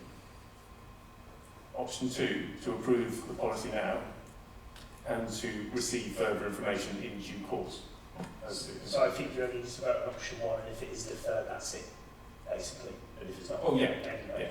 yeah. So the motion, as it were, would be to require this report to come back to the following meeting with more information on its implementation. Okay, let's do that. All in favour of that approach?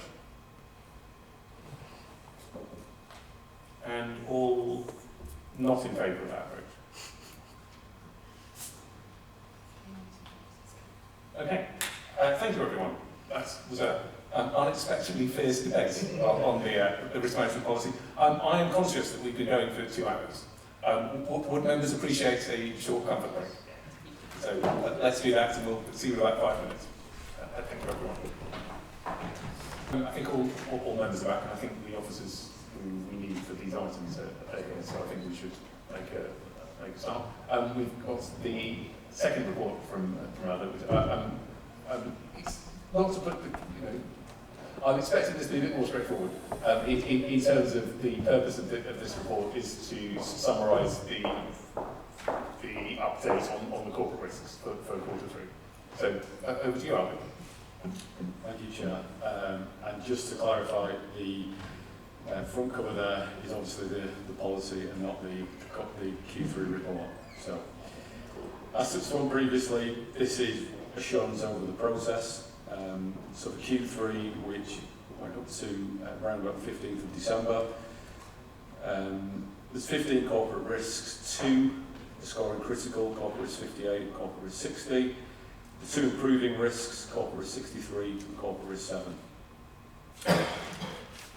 3 proposed risks to be de-escalated from the register, that's corporate risk 63, the council's insurance provisions, corporate risk 37, homelessness, and corporate risk 43, transport settlement. In terms of the activity during the quarter, we obviously touched upon the risk policy, the revised policy.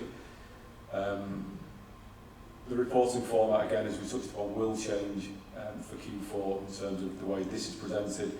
So there'll be much more to context around the movement of the risks. Appreciate in a minute we've got arrows in terms of directions, but then actually context around, well, what does that mean, why is it changed, why is it not changed, etc. We do a lot of work with IdeaGen, who are the third-party software providers of the risk management system, and that's mainly around making the system more user-friendly, should we say, and allowing colleagues to engage more effectively. So again, that's now started, and we should sort of see more of that going forward. And then, as mentioned previously, training, so the online course will be launching next month across the whole of BCC, and then coming out with there will be specific training initiatives as and when needed. That's the Q3 summary. Okay, thank you, Robert. Are there comments from members on the Q3 risk summary? First to Tim and then David. Thanks, Chair. Yeah, just wanted to ask about CRR 15, possible in-year financial deficit. We know we won't have at the end of the year we won't have a financial deficit, because if we do, we'll have to cover it from reserves or whatever. So I'm just wondering if the wording of that should be something more along the lines of risk of having to draw down more on our reserves than we've previously calculated, and what impact that could have on future finances. Something like that just seems a bit of an odd, given we know we're not going to go bankrupt at the end of the year. It seems like we could word that slightly better. It's Good point on the finances being stable. It's there as it is because we've still got a quarter of the year and gone through January. It's another 2 months. Things can happen. So I think it's taken that risk approach, which is being one of cautiousness, because at the moment our latest monitoring that went to Strategy Resources last week that shows slight improvement. So we are holding and improving, but also unplanned events can happen in terms of running a council, so it's recognising that at year end there could be a deficit. All our reporting at this moment is saying that finances are stabilising and improving, but we don't know what will happen in the next couple of months. David? Thank you, Chair. I too have a question about CR 15. So, in looking at the Strategy and Resources Risk Report, CR 15, in Q1 of 25-26, it has a green arrow and a score of 9.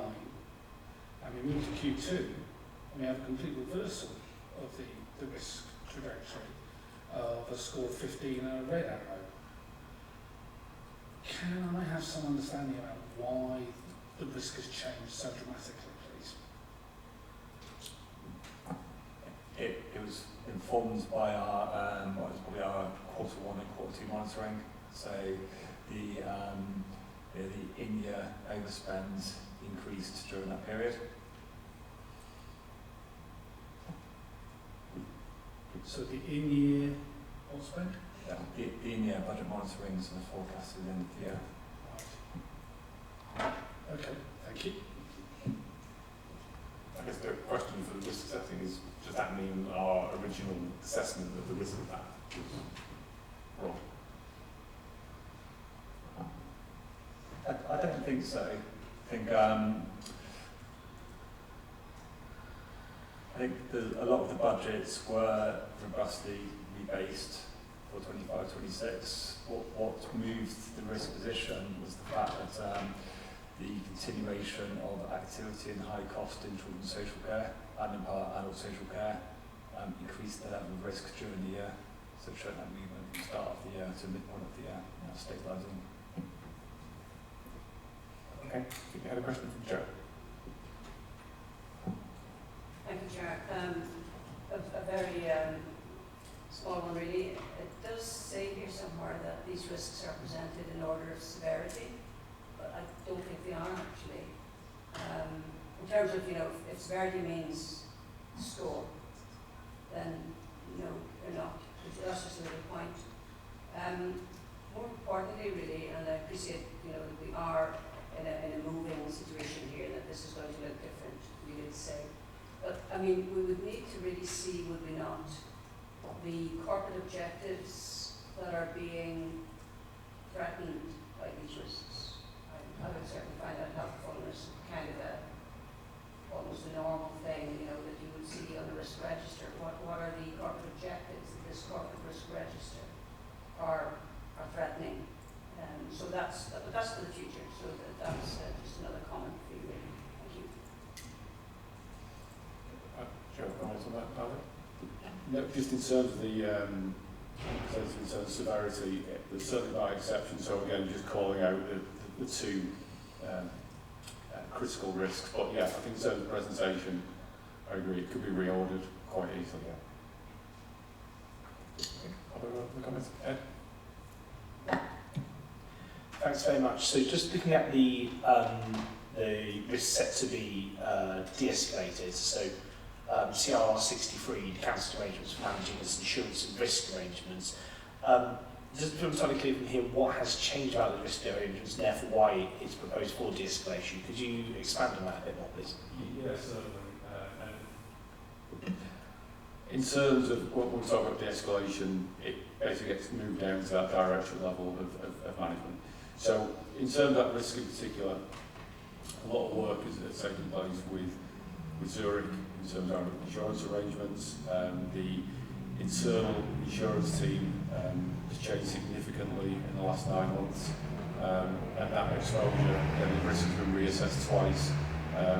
Sorry, could you repeat that, please? The motorbike, I couldn't hear you. So The internal risk team has changed significantly over the last 9 months, so expertise that's obviously come into that team as well. The relationship with Zurich and the risk of not being able to get cover for certain areas, that's now obviously diminished significantly. So the reassessment of the risk is such that it's come down to a level where it probably doesn't need to be managed on the corporate risk register. Okay, thank you. I didn't quite understand that. You said to the relationship with Zurich there. That sounds like that there was an issue with the relationship previously. That the risk.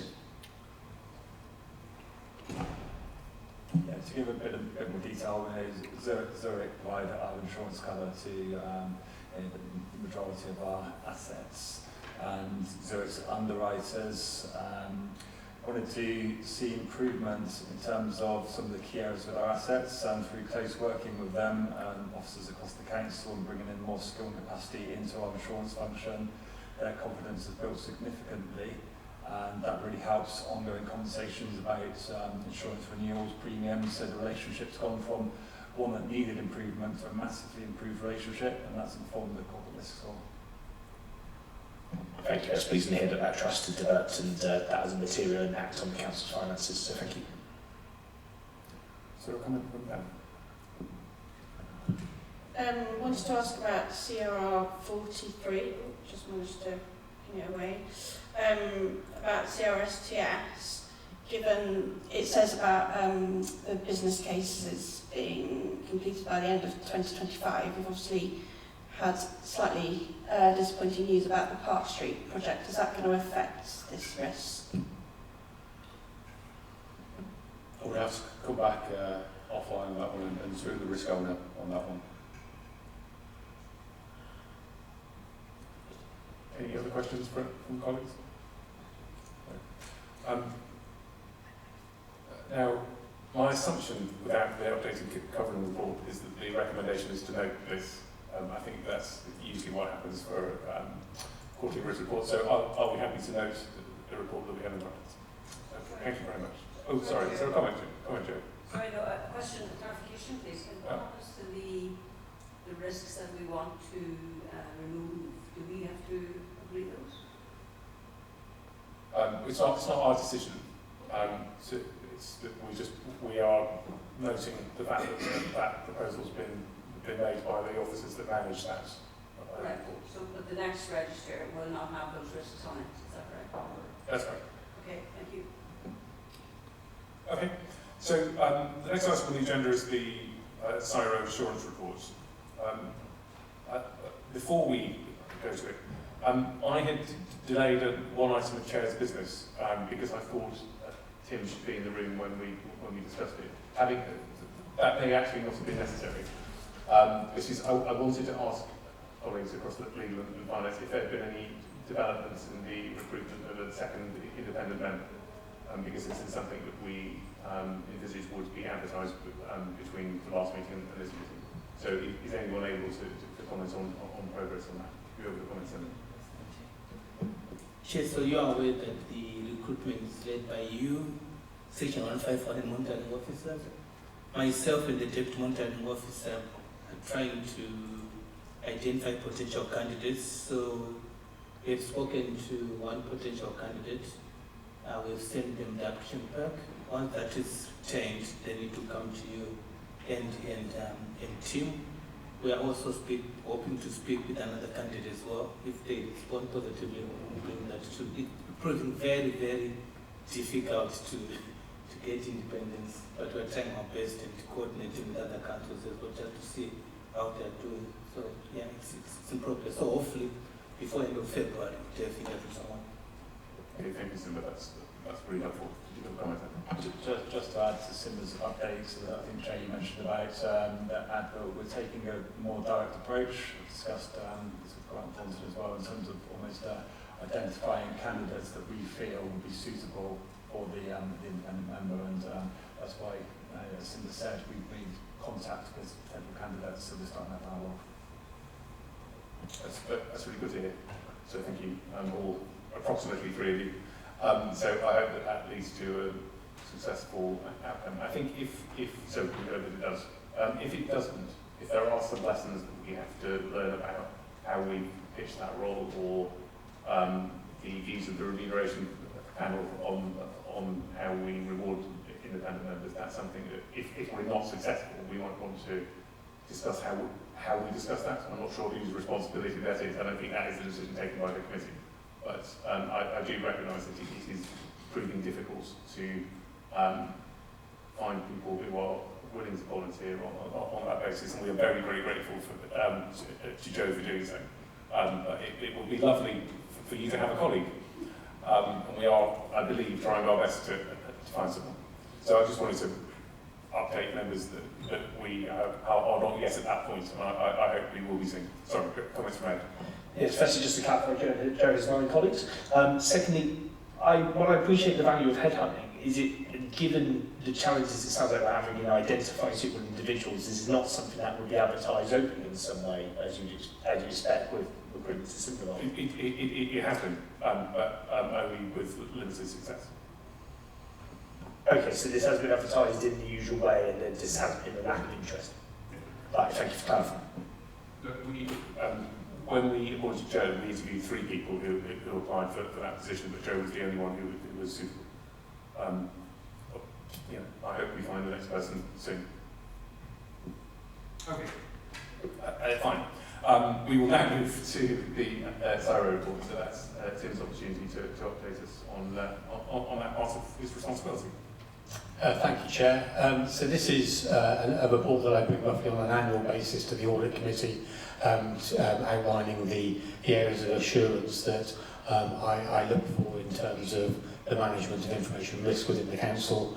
I do provide a separate assurance as part of the preparation of the Council's annual governance statement, details of which are copied into the report here for information. Our members will be aware of the enforcement notices relating to freedom of information requests and subject access requests, and the annual governance statement was updated to reflect the progress on those when we signed it off as part of the statement of accounts towards the end of the last calendar year.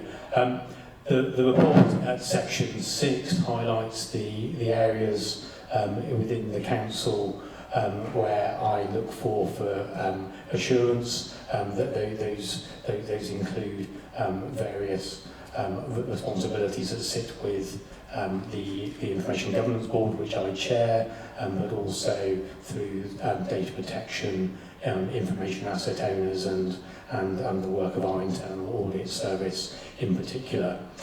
Section 7 of the report focuses on areas for improvement. It is backward-looking, but also reflective of the current position in respect of areas that have been identified previously where we need to focus our attention, and the report sets out various things that we have done to progress the actions as set out in the report there. Some of those things will inevitably continue into the next year, and will be areas that I look at in particular around cyber business continuity exercises, which I think we've done some of, but we need to do more and get a wider awareness of what the impact of a cyber attack may be on the Council.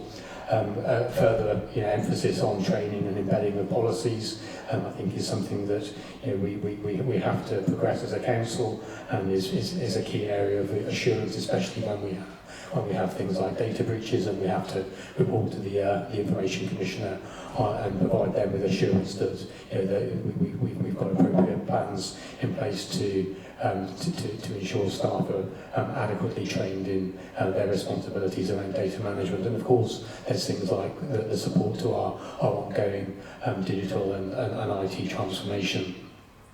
The last point I'll make is this is a continuous area of activity. It's a continuous area of focus for the Audit Committee, and it's an area where we are very well supported by our internal audit service, as you will see from the various areas of internal audit activity that are covered in the report.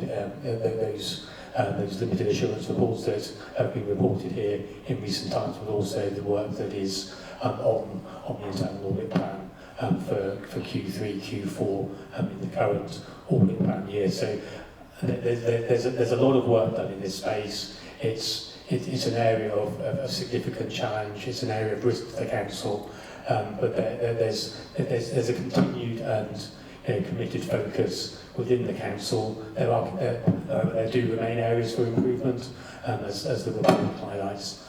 I think that's all I need to say for now, Chair, but I'm happy to take any questions on the report. Thank you. Okay. So do you colleagues have questions? David? Thank you, Chair. I'd like to talk about an assumption that this report makes, because it doesn't actually detail who the Senior Information Risk Officer is, and I would have expected the report to say who this person is. And the committee members might know that the Senior Information Risk Officer lives in the same body as the Head of Legal and Democratic Services, but it's not stated in this document. And I think that really does need to be underlined and accessible for both employees and members. Also, I think there needs to be a method of contacting the Senior Information Risk Officer that's detailed in this document if somebody wants to raise an issue, or whistleblowing issue, for instance, about a piece of information or the way that a piece of information has been treated within the council, and it's not noted in this document. I really would like to see that, please. So for the record, I am the council's Senior Information Risk Owner, and I think previous iterations of this report have probably spelled that out explicitly. But I will take that and ensure it's clearly stated in subsequent iterations. I don't have a separate contact as the Senior Information Risk Owner. Our normal channels for communication in respect of data matters would routinely go to our data protection team, and their details are publicly available. They're on our website, and that would be the first point of call for queries from members of the public, and indeed from councillors and councillors who contact me with data-related queries will usually be passed to my colleague Ben Hukin, who's the head of information assurance and the council statutory data protection officer, who I rely on for a significant amount of support to enable me to discharge my duties. So that's why that would be the normal route that I would direct people to. Thanks. And David made a link to whistleblowing, so there is a separate contact arrangement if people want to make registered concerns under the whistleblowing. There is, but that's not me. Okay. Who was next with their comments? I think it's Nick. Thanks. This is actually from earlier in the meeting. We had a question from a member of the public we weren't able to answer at the time about freedom of information, which is why do we answer FOI requests by saying that information is due to be published, therefore it's not provided in answer to the request because it might appear at another time? How can we guarantee that the information that was requested actually would be published at a later date? So to deal with the specifics of that exemption, that is a correct application of the Freedom of Information Act. There's an exemption in the Act that enables the council to refuse a request where information is subject to future publication.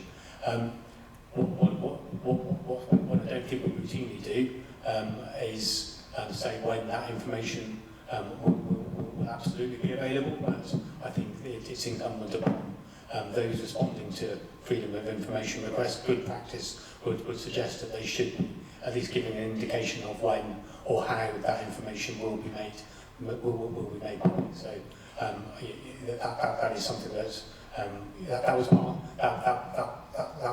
of our deliberations when we were looking at the original question. It's something that I've fed back to my colleagues in the Freedom of Information team. So I think the force of the public's question was on the definition of soon.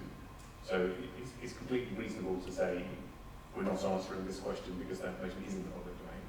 And then you're advising there is an exemption for it is soon to be in the public domain. Or the council plans to put it in the public domain. I suppose the question was, is there a period of time for which that wouldn't normally expect to happen? I don't think it's I don't think it's absolute. It will very much depend on what the information is. You know, some information we would routinely publish on maybe a quarterly basis. So if we receive an information request for something, you know, that is due to be published in 2 months' time, then that would satisfy the request in those circumstances. But if it's you know, in relation to you know, the development of a policy that may be on a forward plan for or you know, several months into the future, you know, so I don't think there's a hard and fast rule as to what future publication means. I don't think it talks about I don't think the legislation uses the word soon. I think the specific definition is subject to future publication. Okay, thank you. I think we have a question from Tim. Yeah, thank you. The table under section 7.1, you've got areas for improvement and progress. The third one down, the area for improvement is progress management actions relating to cybersecurity audits, and the progress is there are plans in place to progress management actions for cybersecurity audits. I don't find that very useful, because it, you know, just to say that yeah, we've got plans to do something about that. It would be useful to have a bit more information in relation to that one, especially given, you know, how important cybersecurity audits are. Thanks. Chair, if I may respond briefly to that point. It's in part deliberate, Councillor Rippington, given the sensitivity around the cybersecurity work that we do. What we've done in the past is provide the Audit Committee with a separate confidential briefing on what we're doing to address cybersecurity threats to the Council, and you know, I'm sure I could work with colleagues in information assurance and IT to bring a report, provide you with a confidential briefing to give you further assurance around the work that we're doing in that space, but it is in part deliberate as to the wording there. Councillor, thanks. I think even if it's it may feel that that's an appropriate response. Is that? Yeah, but I think even if the response had been, this is, you know, it's confidential to give specific details of what we're doing, but rest assured that we're doing things, and you know, private briefings can be given to the Audit Committee. Something along those lines. I'll take them. Thank you. Question from Nick. Thanks. Bluntly, 2025 has not been a great year for information risk management, with 2 enforcements from the Information Commissioner's Office and 4 failures of internal audit, giving limited assurance. So, in that context, what do you think needs to change? What guidance are you giving to the team for how they should be working differently?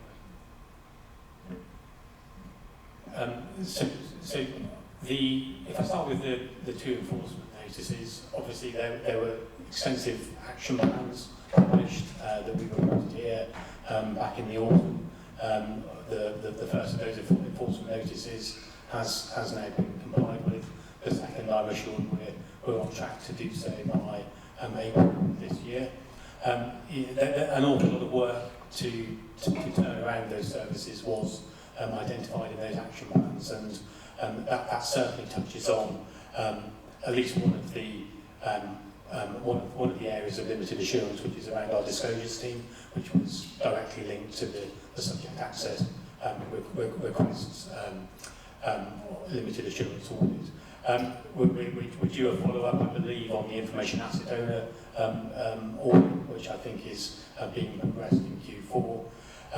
The records management audit, the principal issues there, that remain outstanding relate to the storage of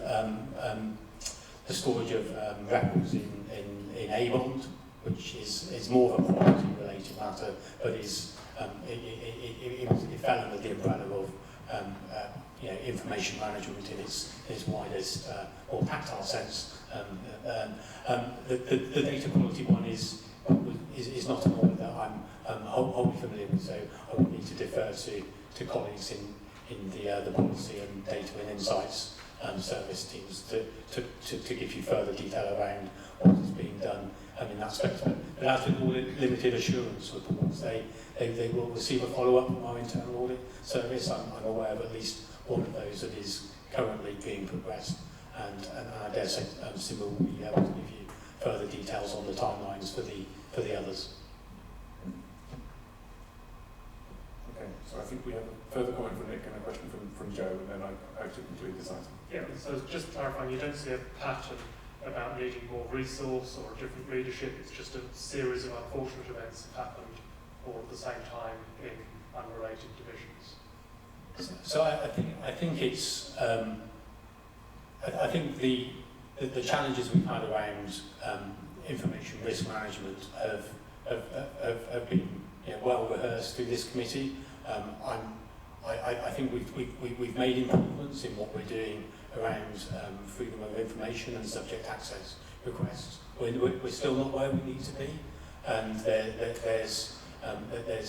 needs to be that overarching commitment from management to ensure that we are taking our responsibilities around information, responding to information requests, dealing with subject access requests in an appropriate way. Am I seeing a theme? I don't think I am. I think these are areas that merit testing, but the one thing that I'm seeing on here that has come up before is around information asset ownership, and that is probably the one area that I think requires a greater drive from management and middle management, to ensure that we are embedding good information management within the council. So the other things I think are standalone, and we'll take the actions to resolve them. The information asset ownership one, if I'm honest, Councillor Hughes is the one that I think we still need to do some work. Thank you. I think we had a question from Joe. Yes, thank you, Chair. I want to know really, will we be getting this report on an annual basis? I know the last one was January last year.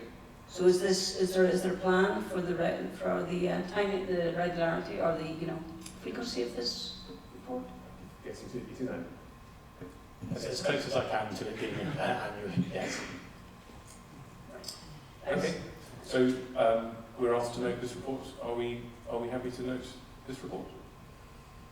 Okay, thank you very much. And we're now on to our final item, which is a report on CRR 60 relating to the housing standards. So we have Richard James to update us on that situation. Thank you for coming, Richard.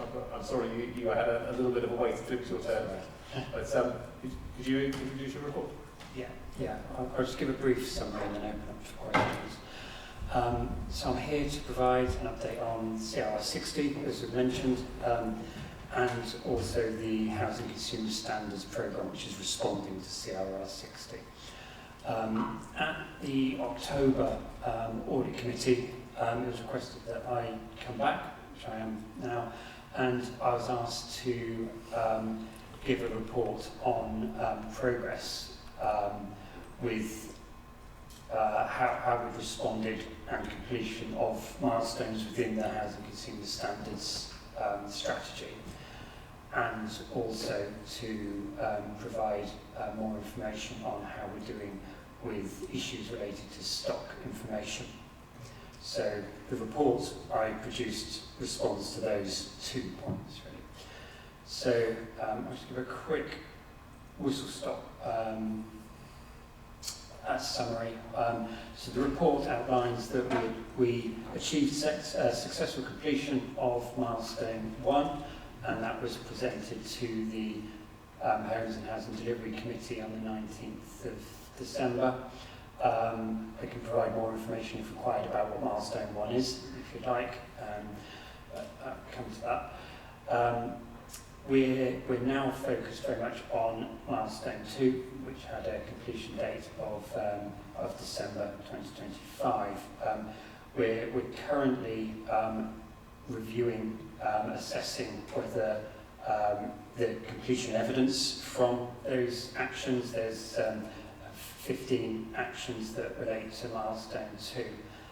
So we're currently reviewing those. The update, which is in Appendix A, or 1, was a report looking back, so that was taken from October, looking back at the October position. I can provide a bit of a verbal update on where we are now if required. So the next point I just wanted to raise is around with milestone 2. So we're looking at the data at the moment. We'll go through the same process we did with milestone 1, which is we'll make an assessment, we'll get external validation on the evidence to milestone 2, and then we'll present that to the Homes and Housing Delivery Committee. That will be in their April meeting, so I'm going to provide an update to them at a meeting on the 13th of February. We're not ready to provide the full detail on milestone 2 at that point, but the full update will go to the April committee. Just on looping back to the actual risk, so CRR 60, just to give some context, it is at risk score level 28 at the moment. We envisage it will continue to be at 28 until we've completed the assessment of milestone 2, so in April. The other key piece of work which will inform our re-evaluation of that score is we're having an external gap analysis of our compliance with the consumer standards. That's starting to take place now, and that will be completed by May, June, and that will also inform our risk position on CRR 60. So I'll just open up to any questions. Thank you very much. Do we have further questions on this area? Starting with Vic. Thanks. I have a question for myself, but there was also one from a member of the public earlier today, which now you're in the room for, I'll pass on. It was a question about our application for social housing new web portal that said that there's a notice on the website to say if you have registered to bid for housing before the 19th of January, then something's gone wrong with your information. It's not been lost, it's been messed up to such an extent that you have to re-register but use a different email address. And I thought that was so... obviously I trust what we receive in public forum, but I checked it for myself because it sounds ridiculous, but it's absolutely true. Our website right now says that if you did register using one email address, then something bad has happened, and you've got to create yourself a new email address and register again from the beginning. And I've never heard of anything that atrocious in information management in any of the services I've ever used. No one has messed up my personal data so badly that I've got to burn the email account. Do you have any idea what's going on? I'm afraid I don't on that point, but what I will do is take it away. We are aware of, this will be the post-NEC implementation, so that was a phase of the NEC implementation, bringing the housing register within the NEC system. So I'm aware that has gone live, and I'm aware that some issues are still being resolved. We are bringing there's a separate report going to the Homes and Housing Delivery Committee on the 13th of February, which is specifically focused on the NEC system. So I'll get that information and I'll pass it on to this committee, but I'll also ensure a response to that goes into the committee report that goes to the Homes and Housing Delivery Committee as well. Thank you. And the response to the member of the public will be published. So it's absolutely. Did you have a question in your own name, Nick? Yes, the question in my own name is essentially milestone 2, the deadline was 28 days ago. Do you believe that we have passed it? Or you said you're still going through assurance processes. Could you explain why those assurance processes take 4 weeks? to know whether we've picked quite a crucial milestone or not, and when do you think we will know if we were successful? Yes, I can. There has been a slight delay due to the Christmas period, but the main reason is to do with evaluating evidence on completion of backlog programs. So a big part of milestone 2 is completing backlog programs. With the implementation of the NEC system, some of the reporting is a challenge. So the teams are having to manually go through the completed jobs to evidence their completion. So that's a lot of the reason why there's a delay. We are including that within the update again. So, but my impression of where we are with milestone 2, I certainly think we're over 90% complete, and that's what I'm going to be presenting to the Homes and Housing Delivery Committee, but that is subject to this evidencing and assessment process, also the external validation, which is also going on. So that's the view I'm getting at the moment, that it's over 90%, but I will put some caution by that because we've not been through all of our processes. Regarding when, that will be considered by the Housing Consumer Standards Programme Board in early March, and then presented to the Homes and Housing Delivery Committee in April. Okay, so who was next with the question? Jonathan. Thank you, Chair. Yes, thank you for the report. In fact, Nick has sort of preempted my first question in it. Yeah, with milestone 2, the target completion date being December, I wondered where we were with that, and answer that. Thank you. Yeah, if you don't mind me saying so, I didn't find the report to be particularly easy to read. I think perhaps it should focus more on the actions that have not been completed. There's quite a lot of detail in there, and what I'm really interested in is what hasn't been completed, but which should have been completed. I can speak for other members, but I'm finding that when I raise housing issues with estates management, I'm not getting much engagement from them now, and I wonder if it's because their focus or their resources is being taken up with trying to fix a huge number of issues. As far as the NEC system is concerned, the report states that post-implementation issues are being resolved. Obviously this is a massive project, but I wonder sort of how much of the functionality is currently working, and when we're likely to have a fully functioning system, because that's obviously pretty critical, and I suspect that maybe the difficulties that I'm having with estates management at the moment might be because they're not able to respond to me because information isn't available to them, as the system isn't functioning as it should be. Okay, I'll answer those just in turn. So I think the comment on I'll note your comment on the report. I think just to say that the report was looking back at the time that the report was issued and developed, that was over the Christmas period, so we didn't know much about where we were in milestone 2. Was looking back at milestone 1, which we did complete all of the actions, so there weren't any outstanding actions, and we tried to focus on the data management, if you like.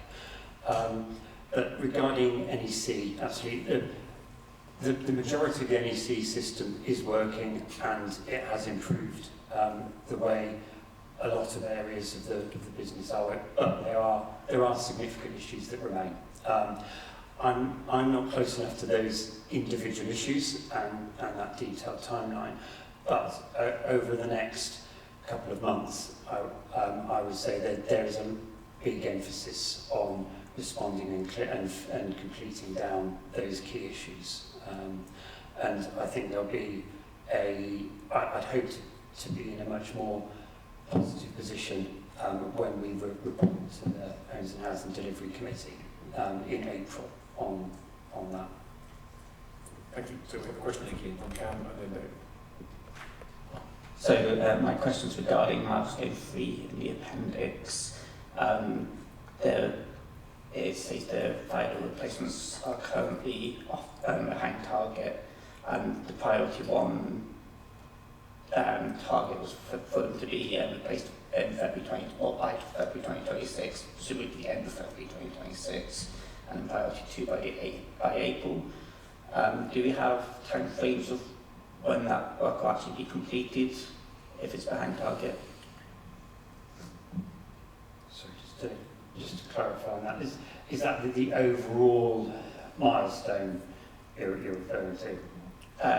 So no, so in milestone 3 I'm referring to the fire door replacements. Yeah. Yeah, so at the moment the team are saying they will complete those targets, but they are still behind targets, so it is an area of focus for us. But they're working to those to the targets which are in place, which I think is February and then April. Okay, so a question from David. Thank you, Chair. I'd like to draw attention to the table that was produced to the reply to the public forum question about the CR60 progress update report. And I note the massive increase in the number of surveys that have been completed, over getting on for 12,000 surveys that have happened in the past year and a half. So that's really good, and I commend that. Do we know why the surveys weren't done before June 24? I think there's a number of reasons. One is around change in approach through COVID, because non-critical activities were paused at that point, and at that time Bristol had a in-house delivery model for that, so they had a number of surveyors who carried out that work, and they were reallocated to other work, and then I wasn't here at the time, but they weren't allocated back onto the programme. I think at the time there was also a feeling that stock condition survey data, the stock condition surveys were mainly there to focus on component dates, so how old a kitchen bathroom is, how old a boiler is for those replacements, rather than a focus on health and safety and the safety of the property, which that is a lot more of the focus now. So I think the feeling was that Bristol felt that the data was in a really good state on those components, so that it wasn't a priority around that period post-COVID. But following that with the new consumer standards, and the sector has moved much more to a focus on the importance of regular stock condition surveys every 5 years, but also it's not just there to help your investment planning, it's there to ensure your homes are safe. Can I answer a follow-up on that, please? So, as I understand it, we have a thick end of 27,000 properties that the council owns. How many more properties will need to have stock condition surveys done?